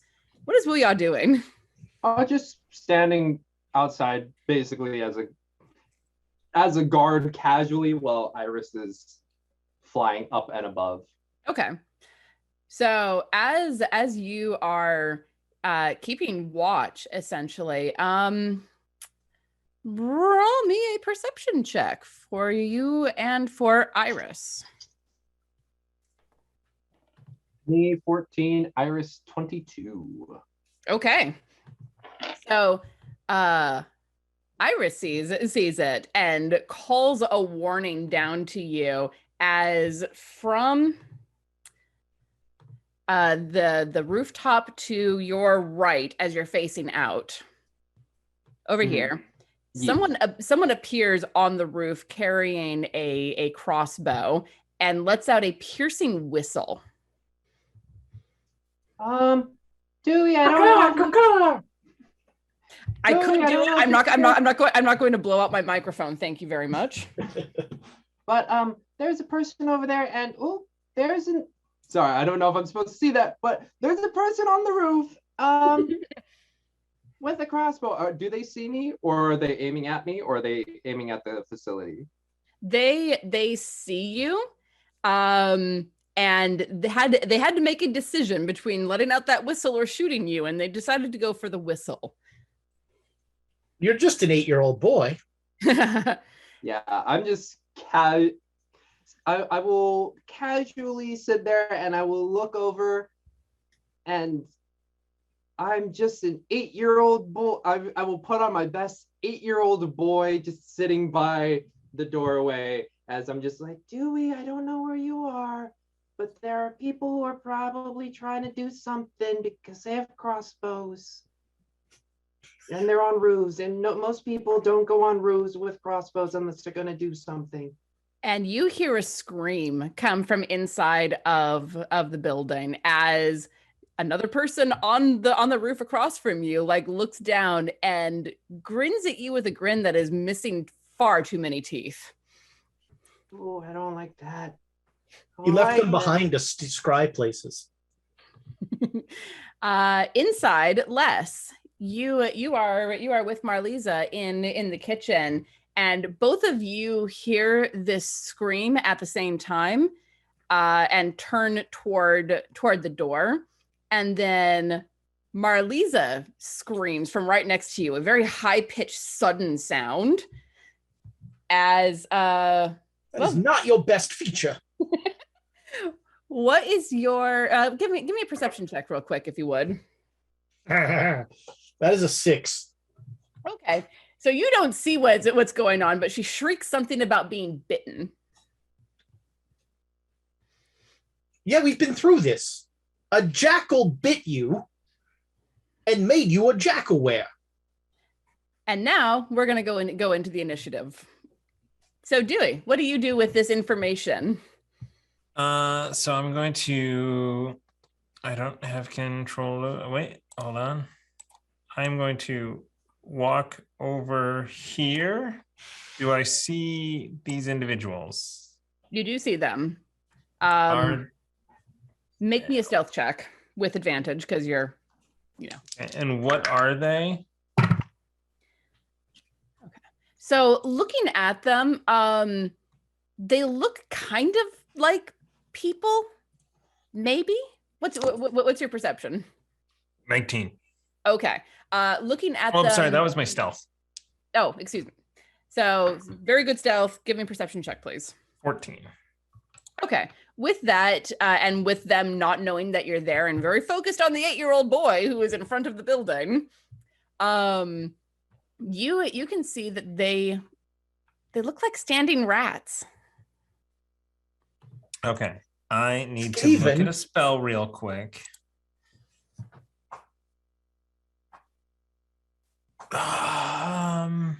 Hashtag read your character sheets. No, because I'm trying. No, I know.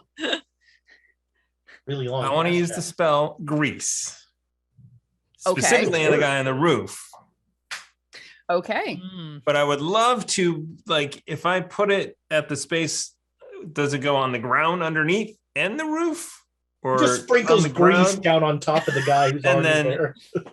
It's raining grease on this guy. Because it says it covers the ground in a Uh-huh. 10-foot square centered on a point within range and turns into difficult terrain. Mhm. When it appears, each creature standing in its area must succeed on a dexterity saving throw or fall prone. Okay, so looking at the way that they are arranged, I'm going to say that you will be able to catch both of them with the grease spell. Perfect. That is a DC 14 dexterity save. Okay, and they don't know you're there, so they're going to be making that save with disadvantage because they have no fucking clue. And that is not an attack spell. You are correct. What's your DC? 14. Okay, so that one rolled double 14s all the times. Okay, so the one on the ground kind of like sees this fine mist of grease coming down and shifts out of the way quickly. The one on the roof, however, eats it. Oh, physical comedy. Do they fall off the roof? What? Cue the roll. Wilhelm scream. Yeah, they fall off the roof and they fall onto their friend below. How many feet was it? About 10. So D6, nice. Yeah. Ah, all of 1.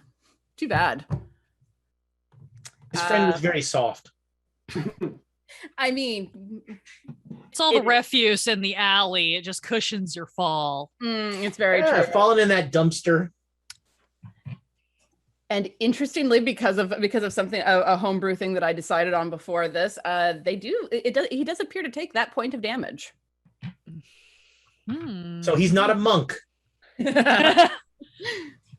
All right, Dewey, is there anything else that you would like to do? That is it. All right, Les, what would you like to do? What are those dogs? Well, as you're looking over at Marlista, you can see two very large rats latching onto her. All right. You're like, good doggy, good doggy. Yeah. One of you I like. Oh, hi, doggy. Nope, that's all creatures, unfortunately. All right, I am going to I'm gonna witch bolt one of the rats. Okay. So this is gonna be a ranged spell attack against that creature. All right. Are you going for the one that's furthest away from you? Yeah. Oh, am I D&D? Am I in contact with that thing? Am I going to get a trigger an attack of? Are there attacks of opportunity anymore? There are only if you move. Yes. You can use an action to disengage, so you don't get attacked, but you don't get to attack as an action. Well, they Right. seem to be attacking her, so. But you also don't take the attack of opportunity by making an attack within their vicinity, unless they have a very specific feat, which they do not. All It's fine. These aren't Duragar. You'll be okay. So that is a 21 on that the hits. ranged spell my attack. All right, so that'll be a D12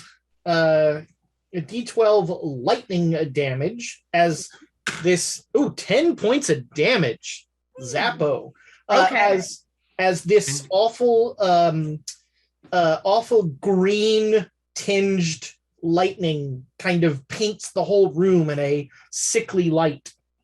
Okay, and as this bolt of lightning emits from your hand, it smacks into this rat and smears it against the far wall, insta-killing it.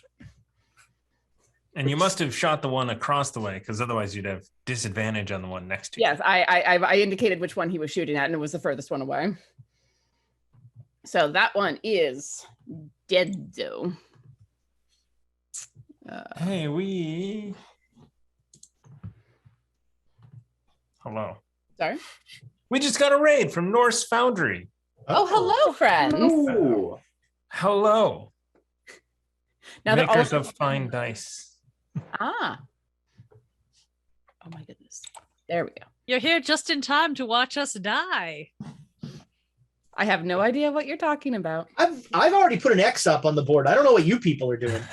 Oh, and you have a thing with temp HP, don't you? I just got 6 hit points. You are welcome. Since you've been talking about it for I literally. told you didn't need to kill the fox or the skeletal bird or the children. Look, I get more hit points if I enjoy it. Well, then have a better time killing our enemies, sugar. I like our enemies more than I like children. Don't anything- say that in front of mother. Is there anything else that you would like to do, Les? I believe that's me. All right. So up next are the humanoid rat things that are outside. This one uses half of his movement to stand up and comes out shaking himself off like, what the hell was that? Why am I covered in grease? Again! Yes. The way. Oh, and he goes flat on his ass as he's walking through Oh, man. because he did not make that dex check. And I like that rule, so I'm using it. Poor guy. Poor guy. So yeah, no, this guy is just like spread eagle on the ground, like, what? Grease is when they begin their turn in the square, Thomas? I believe so, yes. It's really hard to seem threatening when you keep falling down like that. Yep. A creature that enters the area or ends its turn there. Or ends its turn. So, Okay. Yep. So this one is going to try to get out of the area, but It is 10-foot square, difficult terrain. let me see. I am going to draw a thing. So that would have been hereish.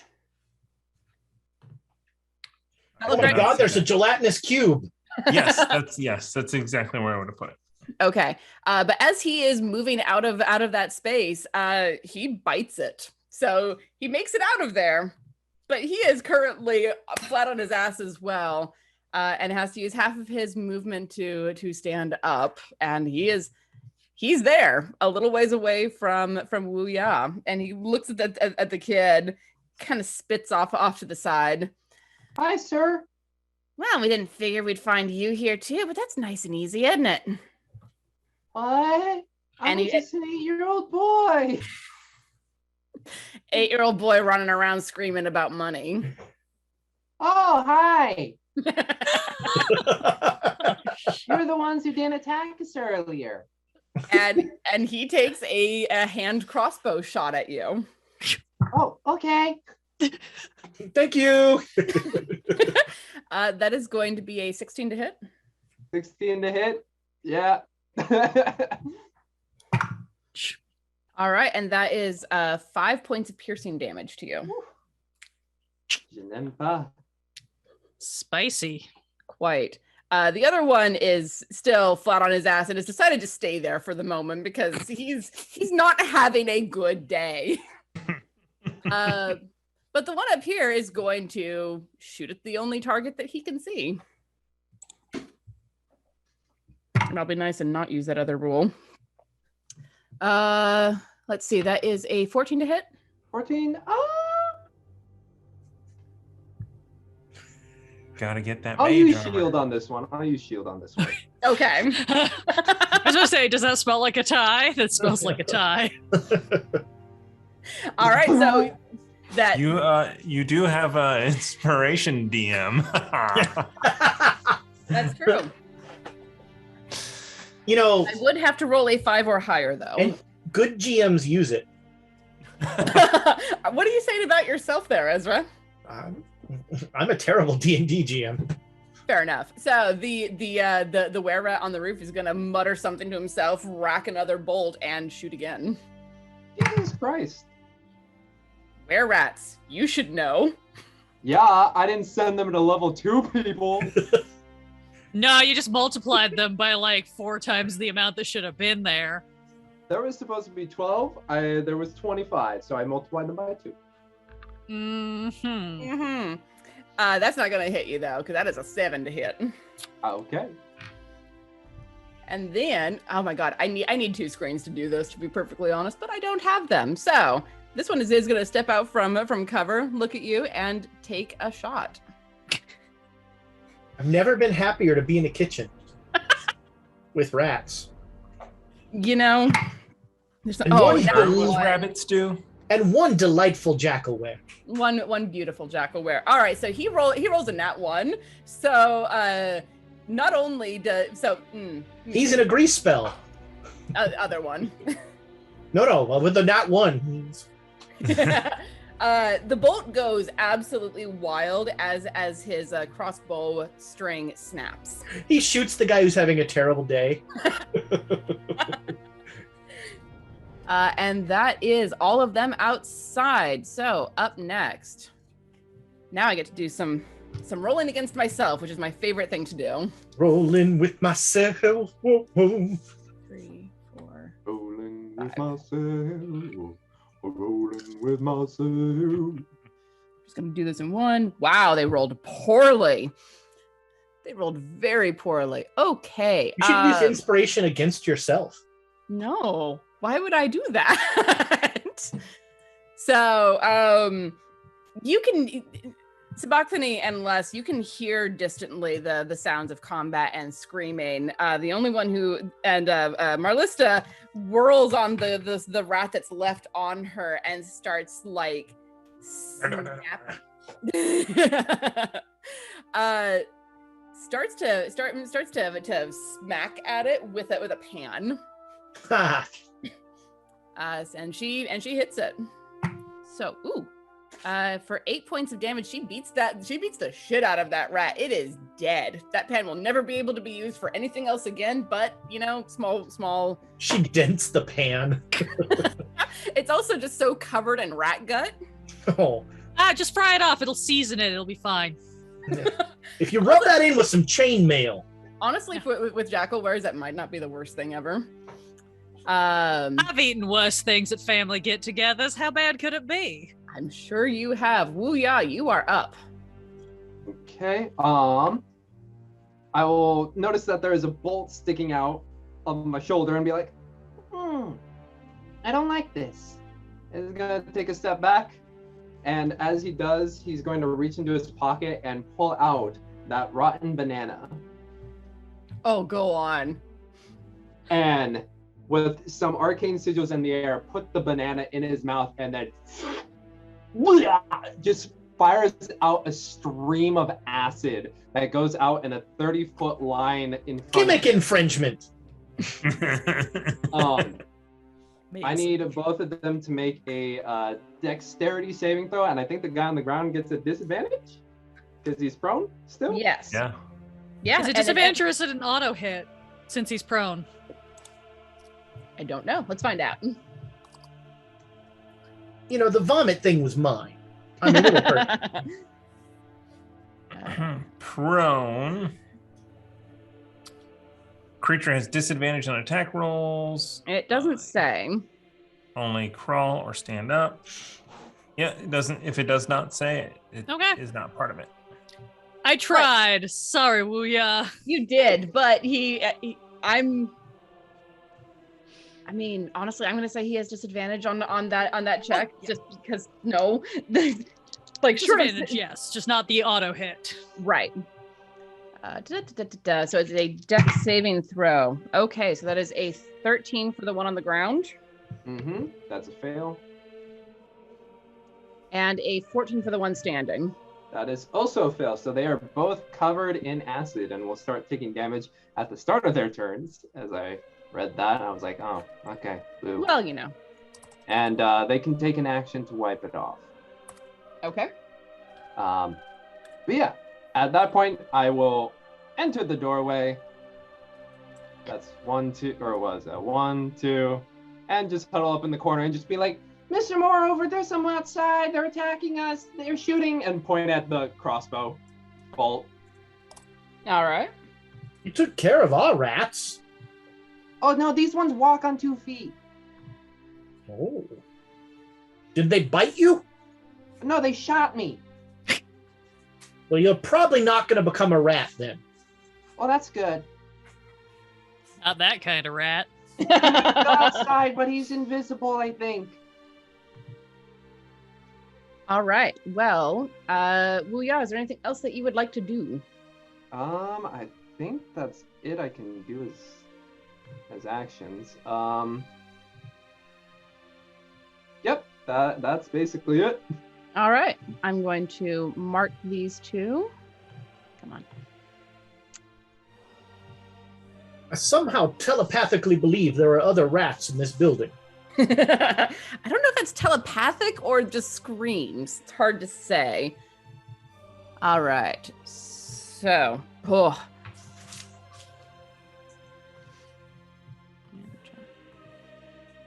it doesn't matter. So I'm actually just going to narrate this because I remembered something. You hear screams of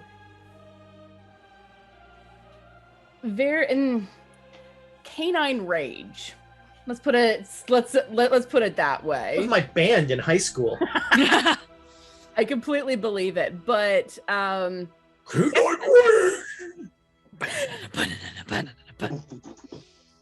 but that is real man. But that is what you observe because none of them are in the room with you. So, Sabachthani, it is your turn. I am going to very quickly look at Korvala and say, and point at where the trapdoor was and say, Nadalia's down there. Her heart is. Go defend then. I'll take care of this. And is gonna pop out into the hallway and like slam the door shut behind so that if Corvallo wants to like barricade it, she can. What do I see in the hallway? You see 3 of the jackal wares surrounded by, and I cannot overstate this. The ground is teeming with these rats. Platforms. Disgusting creatures, almost as bad as my cousins. If you could give me a very quick perception check. Absolutely. That is over a 20 math. Okay. 22. Math 22. While the rats are biting and nipping at the jackal wares, you don't see any blood. That could mean so many things. Okay, cool. I put you to the where part of the jackal. Yeah, that's what I was thinking. I just don't like it. Undead jackal ware. So a jackal bit a zombie. It is a spooky month. Getting spookier. I think Spothy's just gonna kind of roll her eyes and be like, really? We were just on our way out. And she will whip out her rapier and stab the nearest guy. I'm gonna put myself you there. are going to use it, I think it needs some dangerous oil on it. I will absolutely pull out my rapier, reach into my little pouch, pull out a vial of nondescript liquid, and Oh, not that one, the other one. yeah, look, shit, is it the pink or the purple? We'll just do both. Can't hurt. Yeah, great. It becomes a magical weapon until the end of combat. Is it a magical +1 weapon or just a magic weapon? Yes, +1 weapon. All right. Magical +1 weapon. Beautiful. Then I will quickly anoint my rapier and stab the nearest rat to me. Ideally, I would prefer to be directly in front of the door, but if that jackalware is going to stay there, then I will step to the side. Yeah, that jackalware is currently kind of hemmed in and not really moving. Great, then I will just slide out to the side and I will stab this other one that's next to me. Are you going for this one? Hang on, looked away from my thing. Yes. Okay. That will be a 19 to hit. Hits. Weird. For 10 damage. And you reach out with your magical now weapon, humming a little bit in your hand, and you skewer this rat from ass to incisors, and it is now hanging on your rapier. Great. Quite dead. Yeah, I will stab it through, and then I will just point my rapier upwards and it slides to the base so it's out of the way for whatever my next swing is going to be. Talk about a sneak attack. She is the Brute Squad. You know, Odila isn't here. Someone has to put on a showing for the bladed weapons portion of this crew. Great. Part of the swords and sages. That's right. Precisely. I do have the one and only sword, as we have established. It's sword and sage. I have a mini sword. I think I have the sage too. It's in my component pouch. Anyway, that is the end of my turn. All right. sass aside. All of the sass fully in place. Dewey, it is your turn. What would you like to do? Before my turn, I would just like to shout out what was slightly confusing, a 33-month sub from D&D Bartender. But that is actually Barthorn. Barthorn! I haven't heard that name in a long time. No. Wow. Thank you for returning. Didn't even Welcome know back. we were doing this 33 months. Good Just Lord. in time for the slaughter. Thanks for coming. Yeah, I mean, you can't spell slaughter without laughter. You know what? Apparently you can't spell slaughter without were-rats. At least here on here on I mean, if you're not a good speller, that's true. Well, I'll have you know that I almost made it through the qualifying round of my 6th grade spelling bee. Wow. You're Unfortunately, only you were 8. How did you hit 6th How- grade no, already? no. It was James, and he was in 12th grade at the time. Where are you, Dewey? I'm sorry. I'm Dewey. You are Dewey. What would you like to do? Wow. Where are you, Ouya? Did you Deep go inside? questions. I went inside and am pressed up against the corner. I closed the door behind me. Okay. I'm gonna. I will gently remind you that invisibility ends if you take an attack. I know. So I will do nothing. Okay. Now.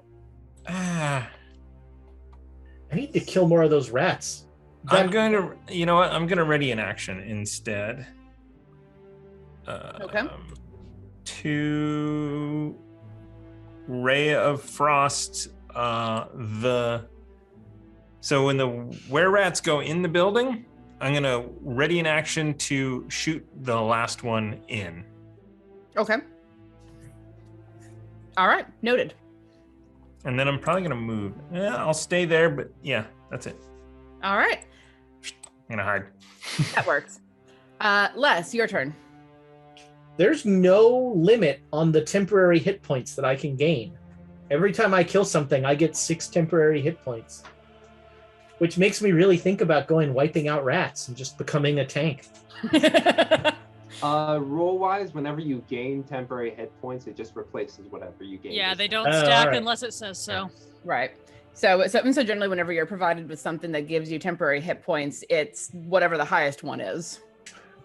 So if you're knocked down to like 1 temporary hit point and then you kill something, then you have 6. What's the point of D&D if you can't min-max? Well, I mean, people who know the rules min-max. What's the point if you can't badly min-max? Follow me on TikTok for more fun, terrible D&D rules. They're pretty fun. I enjoy her videos. The day I show up on TikTok, That will be the true apocalypse. be The the fact end that of he's me. here playing D&D was the first horseman. That's just Um, the second seal. There's 5 more after that. And we don't want to know what they are. Let's see. All right. Is it 6 squares of movement? Yes. And the door between so this door here is open. Oh, well then I can see a rat. You have a direct line of sight on a rat. Well, I'm a warlock. What else would you do? That's just shorthand for I'm an Eldritch Blast. I'll detect magic. Blast him away. That is a. That's an 18. That hits. All right. I don't D10 even plus. really need to look. That is 9 points of damage. All right, so you kind of like lean and look into the long hallway that is the sleeping area for the majority of the jackal wares, and you see one that is harrying one of the jackal wares on the other side, and you blast that thing into oblivion, slamming it against a wall. Now I should have 12 temporary hit points. Is there anything else that you would like to do? No, I'm quite happy where I am. Oh, sure. All right. One of these days, I'm going to figure this out from the DM side, which is very different than the player side in some ways. There's a reason why on Saturday I refused to do maps. I have managed to keep from having to do maps until now. It's pretty great. All right, so it is now. Mostly because we avoid every fight. That helps. Also that. So now it is the were-rat's turn, and how does the acid thing work? Start of their turn. They take 2d4. They'll take 3 plus 2, 5 acid damage. All right. Math should not be this difficult, but here we are. So yeah, these two over here will use half of their movement to stand up. Dewey, make me a stealth roll, please. At advantage because you're, yes. And they will do sniffy checks. Snippy checks? Sniffy. Sniffy checks. 18. Okay. So the two were-rats that are over here like lift their noses and go trying to find where that grease came from, but All they can smell is grease. All they can smell is grease and the acid that is coating their clothing. They can't figure out where you are doing. So they are going to, this one is going to come up here. Yeah. And check the door. Wuya, did you do anything to lock the door, close the door in any way? I did not, but it also depends on which way the door opens. The door opens in. Inwards. Does it cover me or does it cover less? It covers you. I will have pressed myself into the corner, but the door is not locked. All right. Let me see if I can do this. Nope, not that way. Pardon me while I mess up my map. Womp womp. Mm-hmm. There we go.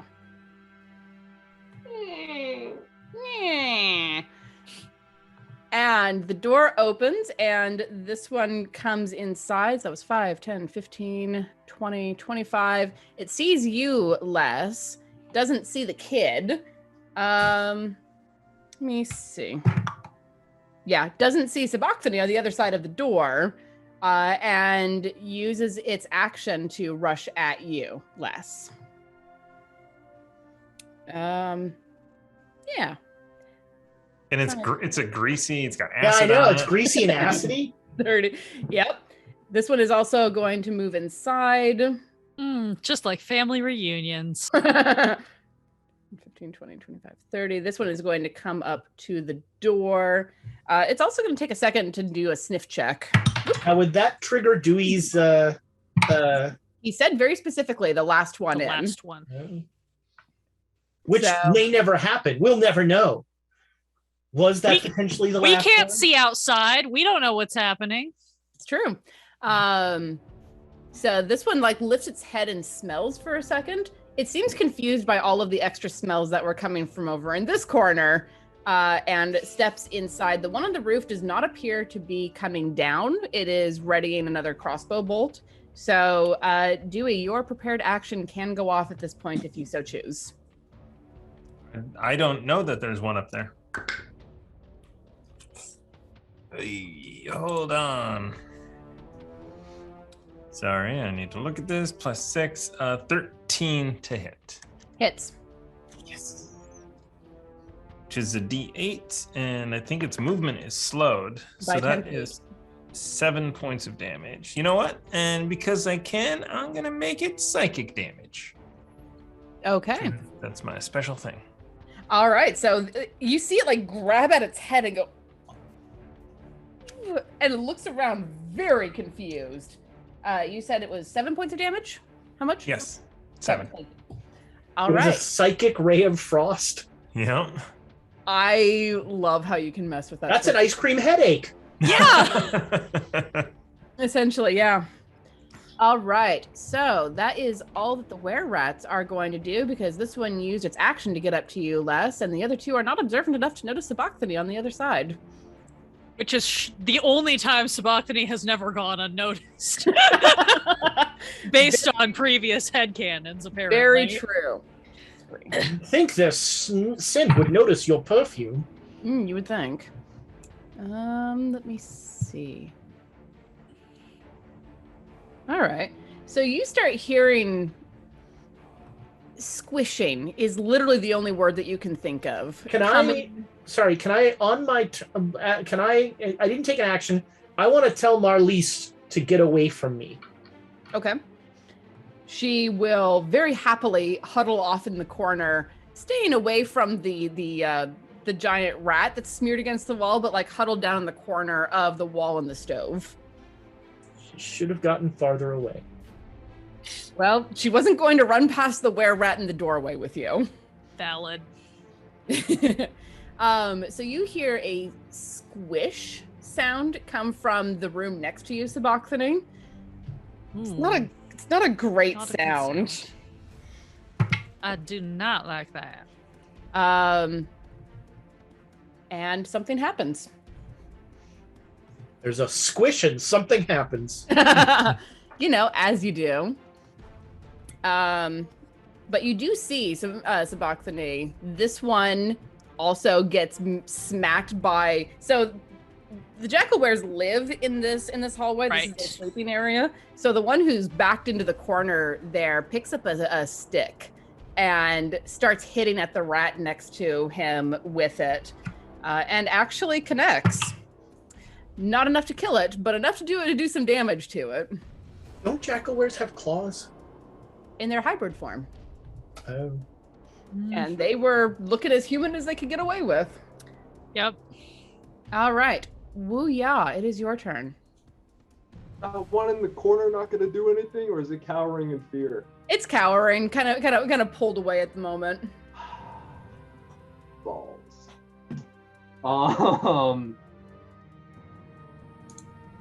With this doorway, can I see in between the where it opens and the latch? No, the pivot point. The crack of the hinges. Yeah, the crack in the hinges. Thank you. Yeah. Yes, it is not a well-made door, so it is actually a pretty wide space for a tiny 8-year-old face. Okay, so I will look and I will see that I have an opening there. And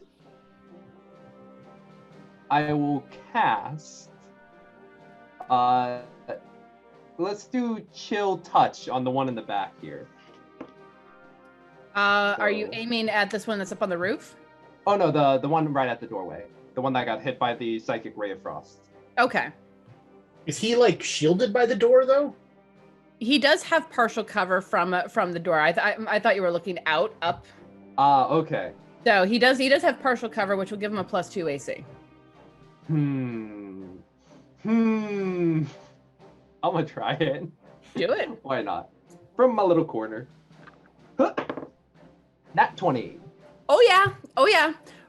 Roll me the double damage there. I don't know if you prefer to do 2 dice or roll 1 and double the dice, whichever you. I will roll double the dice because that feels great. Why do you play the game to roll dice? Exactly. So this will be 2d8 damage, and it's going to be 7 damage of necrotic. Nice. So basically, a skeletal hand just kind of pops up, grabs him by the head, and just smacks him into the doorway. No, that's not right. So yeah, and he has no idea where this just came from, and just you can hear this muffled scream as this necrotic hand wraps around his muzzle and slams his face into the door over and over again. It shouldn't work on a were-rat, but for some reason, the psychic damage itself and the necrotic energy flowing through the hand, that hurt. Oh, right, I forgot when you click things, it does the dice rolling on. D&D Beyond. It's pretty cool. Yeah. Oh wow, and it does a sound effect when it goes away. Yeah, and nope, and the hand just stays on there. Okay.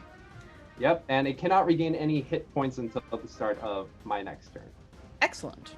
At which point, while it's being smashed into the door, Wuya is going to take this opportunity to go 1, 2, 3, 4, 5, 6 around the other corner.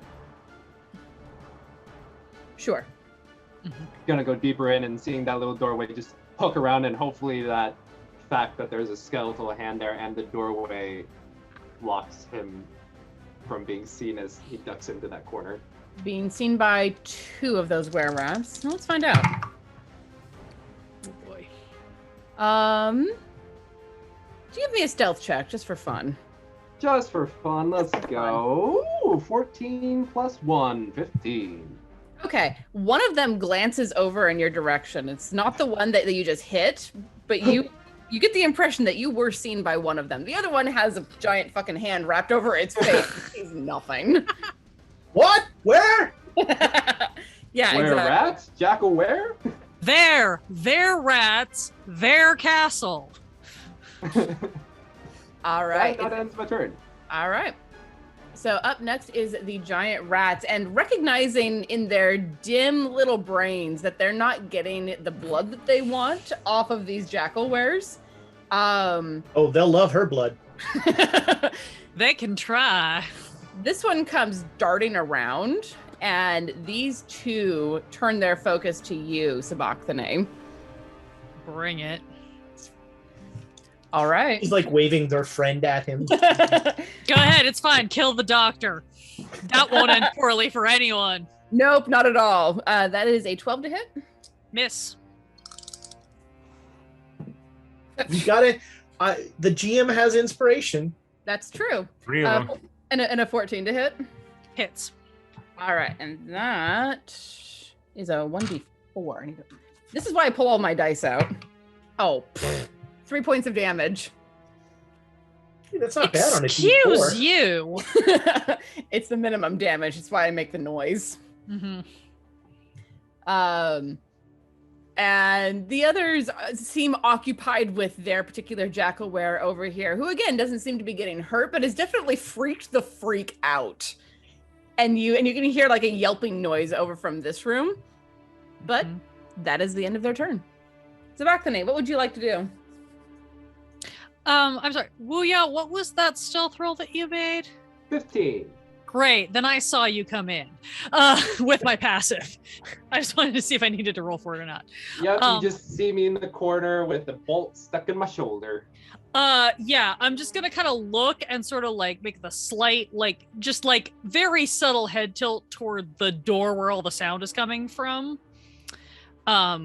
Basically like a, if you get an opening, check that sort of look. And then... Everybody, focus on the easy rats, not the were rats. And as I do that, Wuya, I will sort of wink at you, and that will give you Bardic Inspiration. That's a 1d6. Solid. As my bonus. And I think I'm just going to turn to whichever of these rats facing me that bit me and just look and go, you really shouldn't have done that. And I'm going to go for a stab. Dippity stab. Oh yeah, that's a 17. Hits. Cleanly. The day that doesn't hit a rat. 8 damage. And you wiped this thing off of Faerun. Great. I'll take the 2, like I will skewer them together, kind of look, and then whip my sword to fling their corpses like off as a warning to their compatriots and prep for my next attack, and that will be the end of my turn. There's a second where the jackal wears like their eyes follow the flying meat for a second before refocusing. Oh, I will say, focus, please. Sorry, I'm hungry. We can eat later. And Dewey, it is your turn. Oh, I'm going to Ray of Frost, the person that I can still see. All who's right. like getting his head bashed around. Oh, that's probably not great. 12. We've got inspiration too. 12 to hit. Do you want to use inspiration? Yes. Does it hit? Do we? Do we think 12 hits? I think it does. It's Or I don't think 9:30. I think I saw a 13 hit earlier.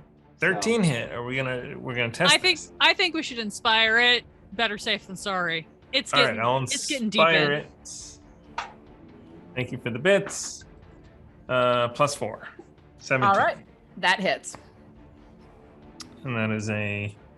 We'll do cold damage this time for 5 cold damage. All right. This were-rat does not know what in the fuck keeps hitting it, but it keeps getting bashed around. I will tell you though, Dewey, you are visible because Yes. when you threw the ray of frost, but it's a little bit preoccupied with having this hand on its face, and then it's getting shot by ice. And what the actual fuck is going on? Got a major ice cream headache. First the psychic, and now he's shivering. It's just not a good day for this person. You know what? Can I have? Oh, never mind. I don't know anyone's on the roof. I think you would know because there was a shot down from the roof at Wu Ya. Give me I thought that came from the other side. Oh, they came from several It's come sides. from both. Gotcha. Okay. Give me a perception check, just for funsies. 8. Your passive That was fun. Your Passive perception's 14. Okay, yeah. You know that there's someone up on the roof. You can't see them at the moment because you're kind of tucked around the corner from them, but you know he's up there. I'm gonna send Rusty off to go up there and Get I it, don't know Rusty. if Rusty can like give me a sign when he's touching it for me to do a touch spell. I'll read that for my next turn. Okay.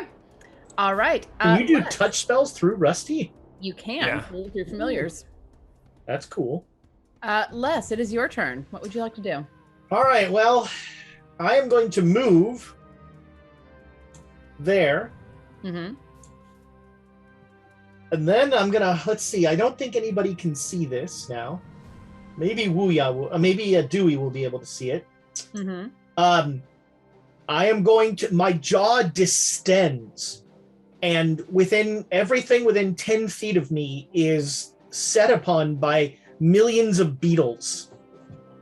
If you want to go the boring stuff, I'm casting Arms of Hadar. Ooh. So everyone within 10 feet of me has to make a strength saving throw. If they fail, they're going to take 2d6 necrotic and cannot take reactions until next turn. Wow. Okay, so strength checks? Yes, strength save. DC is 14.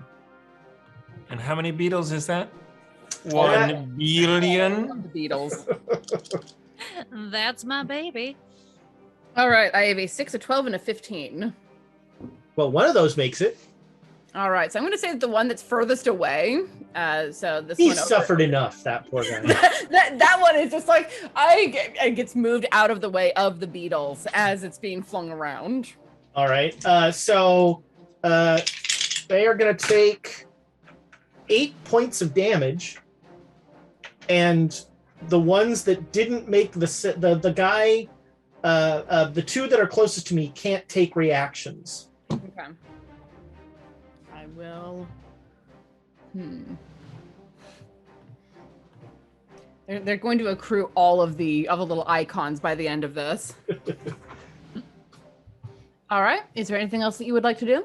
I believe that's about all. Can I continue my movement? Can I? I don't think I can, right? If you keep moving, you're going to take an attack of opportunity from this one. They don't get reactions. Oh, you are correct. So the two closest to you, you could keep moving.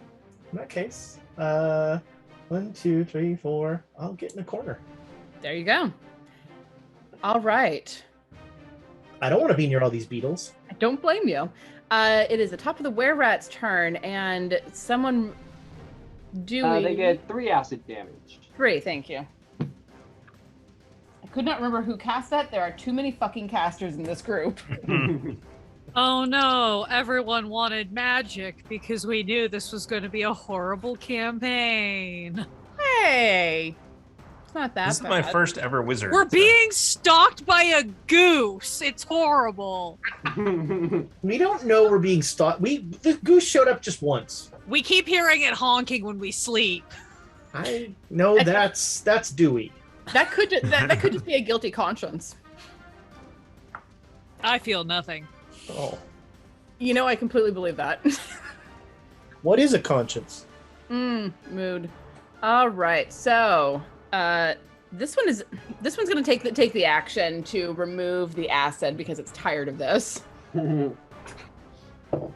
So it's gonna scrape that shit off of it. This one's gonna do the same because, ugh, gross. Yes, that. And let's see. They can't move. Are they locked in place? No, they can move. They just can't take reactions. Messy. Hey, baby. All right, so they will move up on you, Les. And this one is going to come into the building. His movement is reduced by 10, so 5. The guy you just moved, he took half damage. Oh. How much damage was it again? I'm sorry. It was 8, so he took 4. Okay. Whew. All right. So he comes in, looks around. So that was 5. He leaves. moves over in this direction with the 20 movement and goes to bite at the jackal where there in the corner.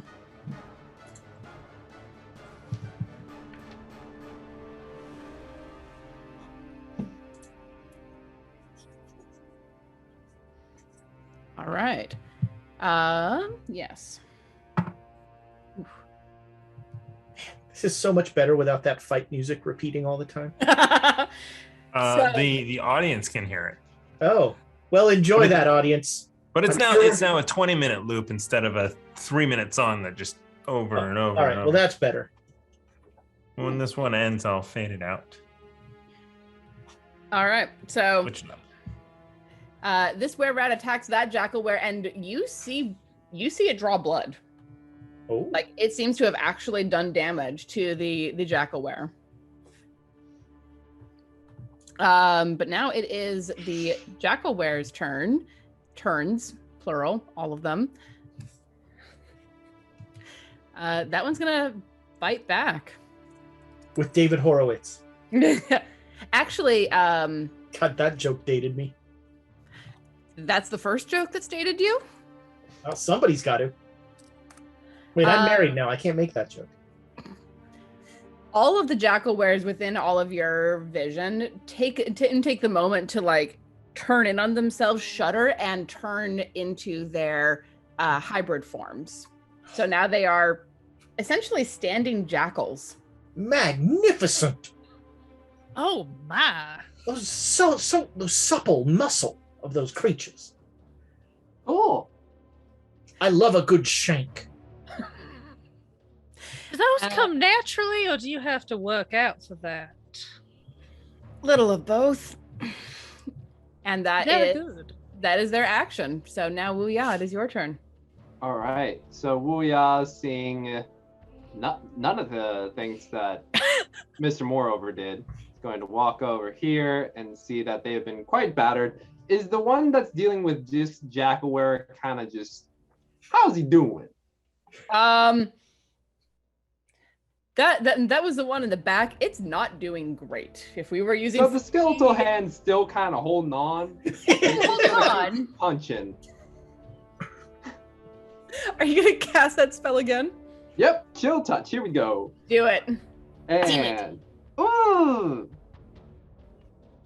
I got a 20 last time. I got a 1 this time. Yikes. So as you poke your head around the corner to see that particular were-rat, it looks up and sees you, and just the hatred and the rage in its eyes, because it knows that you did a lot to it.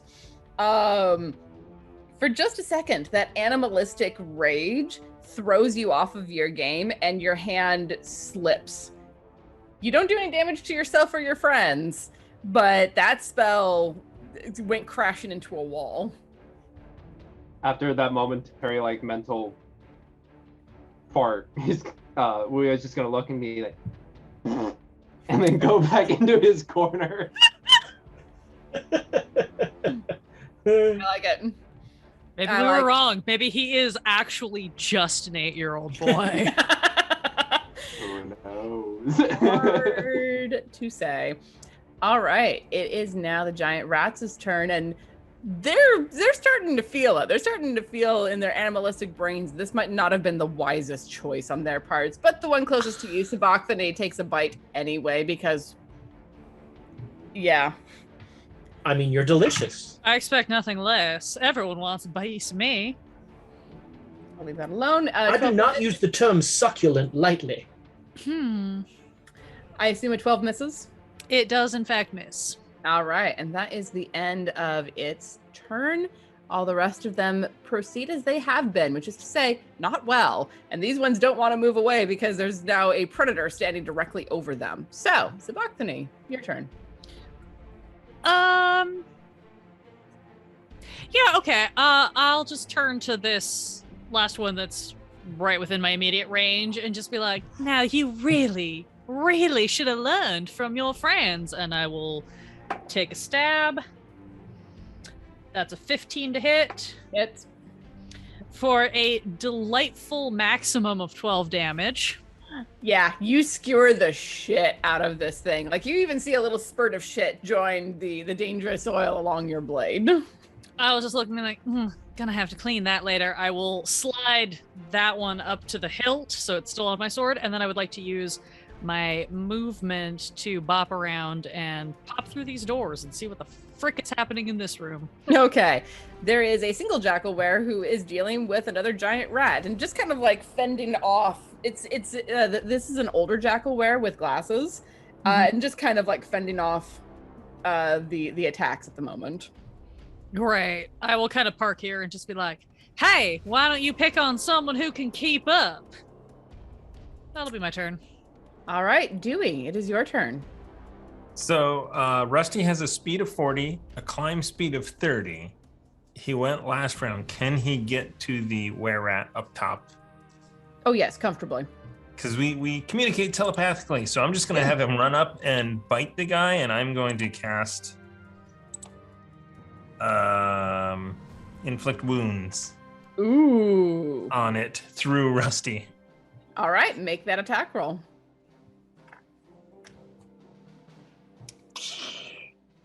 Ooh. 14.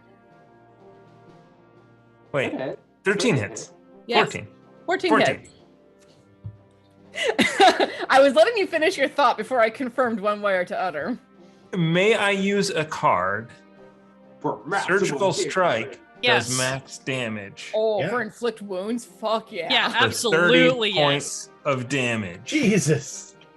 It's gonna bite their ankle and they're Rusty's like, "Ah, my Rusty's like, ankle." I am a god. He just runs up their leg and bites into that like important artery in the inner thigh. Just like, nope, not More today. harder, yeah.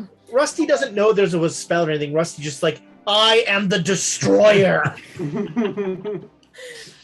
Okay, so Dewey, you can't see this because you're still tucked around the corner. But so Rusty bites into this guy, and you hear a scream from up top that kind of Dopplers down It's a Wilhelm scream. into. Actually, you know what? Do you have the Wilhelm scream on your phone? I Probably. wish. No. Yeah, actually, from that incredible loss of blood, he's still alive at the moment. But with a Constitution check of 13, he collapses forward off of the roof. Crunch. Yeah, and is exactly enough to hear a crunch of a neck breaking. Gross. Love Rusty. So, yeah, Rusty has killed the first were-rat. I knew I liked that creature. Thank you to our patrons for giving us that card. Indeed. Thank you very much. All right. Is there anything else that you would like to do, O Destroyer of Worlds? Oh, that's Rusty. Rusty. I was talking. I will run up here. All right. Not quite inside. And hopefully out of view. Yeah. The door from here is protecting you from that one there, and you're tucked around the corner from these two. You are really well hidden. So, yeah. Les, it is your turn. Would I really don't like having things near me. The Eternal Caster problem, yes. Yes, we do have a half damage on one attack. Oh, I got plenty of hit points, but if I cast a spell, am I going to trigger attacks? No. Nope. No. Oh, all right. Well, yay. Should I metagame? And you know what? Les is all about killing things. He needs to deliver souls to his patron, so I'm going to Eldritch Blast that poor guy who's away from me. You're gonna take a shot at this one. All Yeah. right. Take the attack. Poor bastard. That is a 14. Hits. Oh, all right. And that does... Where'd my D10 go? I'll That's roll the the one die you should know where it is at all times. I'll roll the percentile one. It does more damage. Ooh, I just did 90 points of damage. 13 to that poor guy. All right. So as you are like leaning between the two were-rats who are right up on top of you, Temporary hit points. you see this jackal were over here who is bleeding, being threatened by the were-rat, and you fling your hand forward, and that sickly green eldritch blast blasts out of your hand and smears the were-rat across the wall. You have killed it. Now I have 18 temporary hit points. That is not how that works.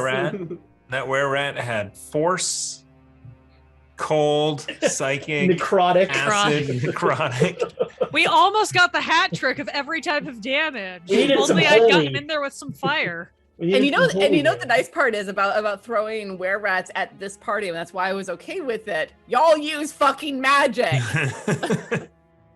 I'm sensing a little bit of bitterness. Do you want to unpack that? We'll save it for the after show. Yeah, the after show. Les, is there anything else that you would like to do? They still don't have reactions. Until the end of their turn?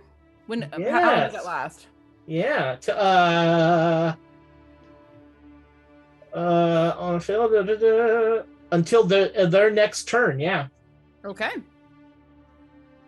In that I case. probably should have gone on their turn. Yeah, did they move already? Yeah, because they were after. Oh yeah, me. they've already gone. Yeah, so they have Yeah. reactions. Well, then I'll just stand here and take the hit. You certainly have the temporary hit points for it. Yeah, 18 of them. All right. So, yeah, they're going to slash at you with their short swords and bite at you. Only So- I had the temporary AC. Oh, poor thing. So, I don't carry a weapon. I also don't wear armor. Well, Yeah. it would ruin the line of your smoking jacket. right. Why would you? That's right. so one of them is a 15 and one is a 19 to hit. Those will both hit. Yes. Okay. D4 and a D6. I am streamlining this as much as I can. That is 8 points of damage. I no longer have temporary hit points. Fantastic. And I need you to make me a Constitution saving throw, please. +2. Don't roll under your. Woo, that's a 6. I might want to. Anybody feel like inspiring that? I don't know if an 11 will be even. I don't think it's gonna be good enough. Did you just turn my husband into a were-rat? I will tell you that the DC you're looking for is 11. All right, so I'll let's see. I roll. Do it. Wait, hold on. Wait. It might be Con. too late, but we could have, with warding flared that. Oh yeah. We'll get on the next Nobody's within 40 feet though. I got a 5. All right, so it was That gets me to 11. need it, you beat it. I rolled a 4. And then the second were-rat takes its 2 attacks. But I kind of want to be a were-rat. Well, you might get your wish. One is Let's, an 11. let's boosted quick thinking that. So All right, I really want to be a were-rat. give it disadvantage maybe. Sure. Yeah. Yeah. Disadvantage. Okay. One is a 10 and one is an 11 to hit. Both those miss. All right. So the second creature probably thrown off a bit by how easily you shrugged off that particular damage, because that was your temporary hit points. You're bleeding very little at this point. It's Also, Mhm. also worried about how much I was like, I kind of want to be a were-rat. Now, if you bite me, am I going to be a rat now? yeah, that's a little bit where its brain is, where it's like, wait a minute, you're weird, you're crazy. They're not supposed to enjoy this. But that is their turn. And now the Jackalware is freed up from their problem. This one's going to, bolstered by what it saw you do, she's gonna run over there and take attacks on that were-rat. Tabbing between all of the tabs. Stars. Ooh, yeah. 19 to hit. Sweet. How do you close the hit point management tab? I love doing these sorts of things, playing with myself. It's great. This one's gonna run out here to assist. Rats, yeah, hit. Woo. Okay. So yeah, the two jackal wares come and are assisting you, seeing you backed into the corner. It doesn't seem to bother you that much, but they're freaked out and just like, these things came into our home. Now, And if you bite me and you bite me, I'd be a were-rat and then a jackal. and they're Were-rat, biting jackal-were. I'd be a basaloop. and they're biting at these were-rats, and you're seeing blood coming off of the two were-rats that are in front of you. Like they're getting through with their teeth. Well, yeah, it is your turn. Cool. I'm going to notice that the cavalry is finally here. 1, 2, 3. Pop here right inside of the building, and I'm going to just send my chill touch that was bopped against the door. Just like see one of the bite marks and just like go in there with the bony fingernails. Just I'm gonna wind the wound a bit. Which one are you attacking? Let's do the one to the west of Les, so the one closest to me. Okay. Frost cauterize. Oh, geez, Froster I'm eyes? not rolling too well. That's a 10 total. We've got inspiration. Bardic We have- inspiration yeah. last for? You have our last inspiration. You also still have bardic inspiration. It lasts for a minute, Okay, cool. which is 10 rounds of combat. Let's throw that on there, see what happens. Oh, 16 total. Man, It's Hey, get that max. I wish 10 rounds of combat was a minute in D&D. It's a minute in game time. and Out of 5 game. damage of just needling into the bite wound, just like. there's this unholy yelp that comes from that were-rat as your fingernails are drilling into the thing. Was that a And it's gonna hook in necrotic? there. Was It's that a gonna hook necrotic in. wet willy? What is this? It is now. Is there anything else that you would like to do, Booyah? No, right now. All I got are cantrips, y'all, so I'm just staying by the wall. That's perfectly fair. Actually, The I whole party will is tuck so behind the door. useless. I'll tuck behind the door. Hey, my cantrip is my best spell. It's true. As long as you stay in Mother's favor. So the giant rats are up, and this one is going to turn on you, Sabachthani, because it is very frustrated that it's not being able to get through to the fellow with the glasses. Bring it. Dirty 20 to hit. Will hit. And that is 4 points of damage. Hmm. Piercing, if that makes a difference. No, but choices were made. If you are desperately down, you I can am not. have that. Okay. Hang on to it a little longer. I am not the worst off of the group right now. Yeah, she's being nibbled at, but she's generally I fine. have the highest hit point maximum of anyone in the party, which is not a lot at level 2, but it's saying something. So I'm not I worried. took a hit, and I'm like, oof. Yeah, When I no. get- when I get temporary hit points, I'm fine.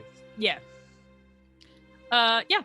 I'll just take it and give him a very dark, fiery look. All right, so this other one is going to come running up behind you, Sabachthani, running away from that jackal were, which took an attack of opportunity and missed horribly. So it's going to take a bite at you. Okay. Judgy, maybe it missed well. Since it's running by Horribly. that other Just- one, is it also get an attack of opportunity? What are the? Oh, yes, it would. Let's see if it survives that. So let's. Oh yeah, that one rolled a 7. So yeah, the other jackal were miffed. Kind of wish the giant rat had done that poorly. A 22 to hit you. Jesus. For another 4 points of damage. Some very poor choices are being made here. And the other giant rat is going to stay put where it is. Sabachthani, it is your turn. Great. Well, that slightly changes my original plan. Let me double check a thing real fast.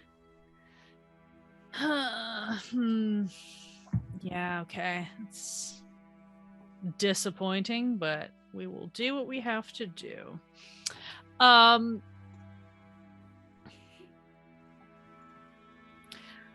I am going to glance at these rats and just be like, this is very disappointing. I would like to action stab the one that is blocking my exit from the doorway. Okay. That is a 19 to hit. Hits. For 11 damage. And skewered. Delightful.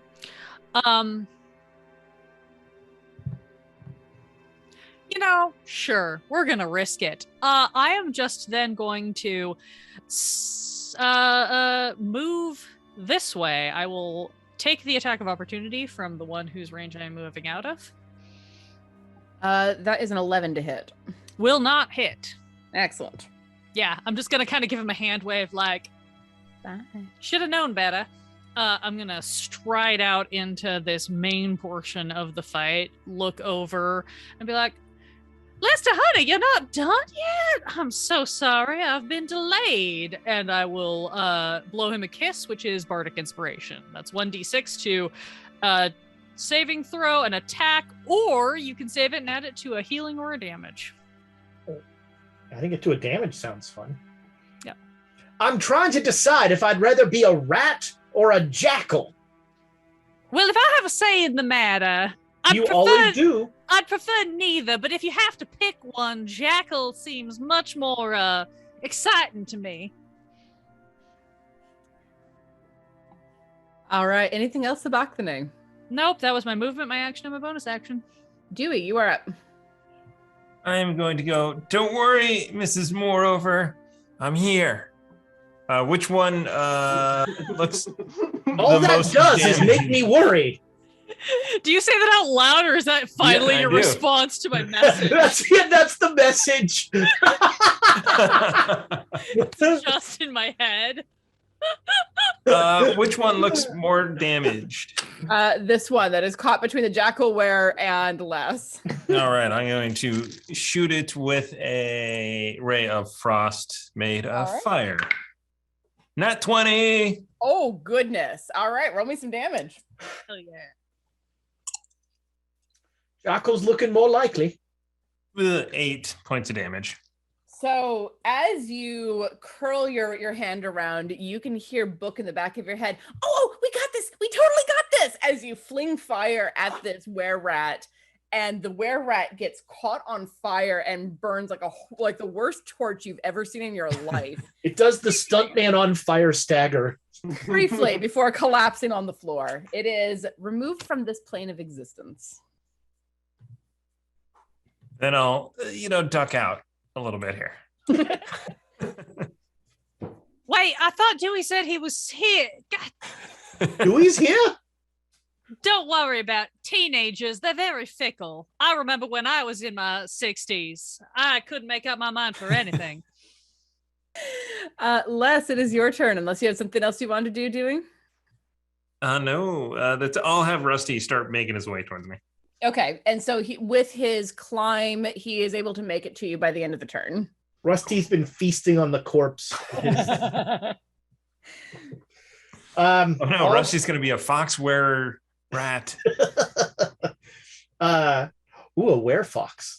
Ooh. A kitsune, I guess. A kitsune, yeah. I will Eldritch Blast the guy in front of me. What the heck? I'm a warlock. You will be doing that at disadvantage because it's a ranged attack at close range. Well, the first one was a 20. Now I have to roll a non-bird of paradise here. Oh dear. The second one is less good, but that's still a 14. And a 14 hits. All right. I continue my theme of doing 90 points of damage, so I do 13. Okay, and you, as soon as the pressure from the one and the heat from its burning has been removed, you turn and like Kamehameha this thing, or Kamehameha or whatever it is. I have not watched that. Shoryuken. All of those are valid. Yeah. Cool. And blast this greenish energy right into the center of the were-rat's chest, blasting a hole straight through it as it sort of staggers there for a second as its brain catches up with the fact that its body is quite dead and collapses. I guess I'll use the bardic inspiration for healing then. Well, temporary hit points don't heal you, right? No. Yeah, so I'll use that. I'll get like 2 hit points back. Or is it added to a healing spell? It has to be if you use a healing spell. There we go. All right. Yeah. Well, I have 6 temporary hit points now. There you go. You do. All So right. 24. The were-rats are dead, so it is no longer That's like 24. it is no longer their turn. And I'm going to montage the rest of this because it is nearly 10 o'clock. The jackal Sad little rats. The jackal There's lots of searching of bodies, looking for loot. and we will sort that out next session. But I am going to montage a bit here and say that you clean up, you help get rid of the bodies. The rats run away because they, rats out of a sinking ship. It's a thing. And she has a name. Corvala comes up and thanks all of you for assisting. She's not quite sure. Well, she does kind of know. There is another gang of were-rats, or excuse me, another gang of wares within Baldur's Gate that have had interest in them, but generally left them alone because they were clearly not making enough money to actually be interesting. And then a bunch of money descended all at once. So she thanks you very much for the assist and says that she and hers are going to get out of here right now, taking the heart with them and all of their belongings to go and find a sympathetic priest to raise Nadalia from the dead. But she passes the stack of books over to Sabachthani. I believe that is everything. If there's anything further, I'm sure you can find us if you really wanted to look. If we have need of your particular expertise, we will certainly look for you, but otherwise, I wish you well in your future endeavors. Sabachthani will give her Marlista's name in case she basically has a contact of like someone who might know a sympathetic priest or cleric who can help them. Okay. If they choose to inquire, but also kind of the like, do what you're gonna do. We're done here. Marlista. Well, perhaps it is a sign so close to Marlisa. Indeed. Are you all right, Marlisa? I'm okay. You could, if you cooked in that form, you could probably bring some interesting new spice to your dishes. Ooh. Oh, that's a great idea, Mr. Moreover. I'll have to try that. Be proud of who you are, young lady. Yeah. Thank you. And Corvala gently starts escorting her pack out of the building and be like, I don't think any of us want to be here when the authorities arrive. And they will. That was very loud. Y'all should go first. We'll hang back for a moment. And then... While they leave, why don't you see to Wuya's wound there? How are you feeling, Wuya? Not too great, anytime you do get shot, it kind of sucks. That is entirely understandable. And Sabachthani is going to just kind of like give you a very gentle sort of like, motherly is not the correct term, but it's her best attempt at it, pat on the cheek. And will heal patronizing you. Slap as you rip the crossbow bolt from his shoulder. Actually, that's probably what it is. It's a very tender, almost like creepily tender cup on the cheek with one hand, while the other hand, it's not rip it out, it's push it through, because you always continue in the direction of the wound. It's with the thumb pushes the crossbow bolt through his shoulder, but in the process, that will also heal you for 11 points. Oh, lovely. And even though you push it through, there is a face on Wuya who is just like, it's standard. Yeah, just fully, yeah. Not the first time he's been shot. Oh, Smockney just kind of like takes note, kind of cocks her head and is like, maybe on the way back to Candlekeep, you and I can find a chance to chat. We'll practice our infernal. No, that would be great. No, what you did, excellent stuff. You never want to pull the arrow out because it's going to go through. You want to keep pushing in the direction. I'm so glad that my doctoral abilities pass your muster, child. Oh, yeah. Remember, I'm a doctor, too. I mean, isn't the ultimate really to just not get shot? Yeah. Yeah, you guys got hurt? What's up with that? Where were you, Dewey? Have you been here the whole time? I didn't hear a peep from you almost the entire fight. I was killing a bunch of were-rats outside. Oh, well, that's I almost became a rat. Darling, you've been a rat as long as I've known you. That's what I love about you. No, that's a weasel.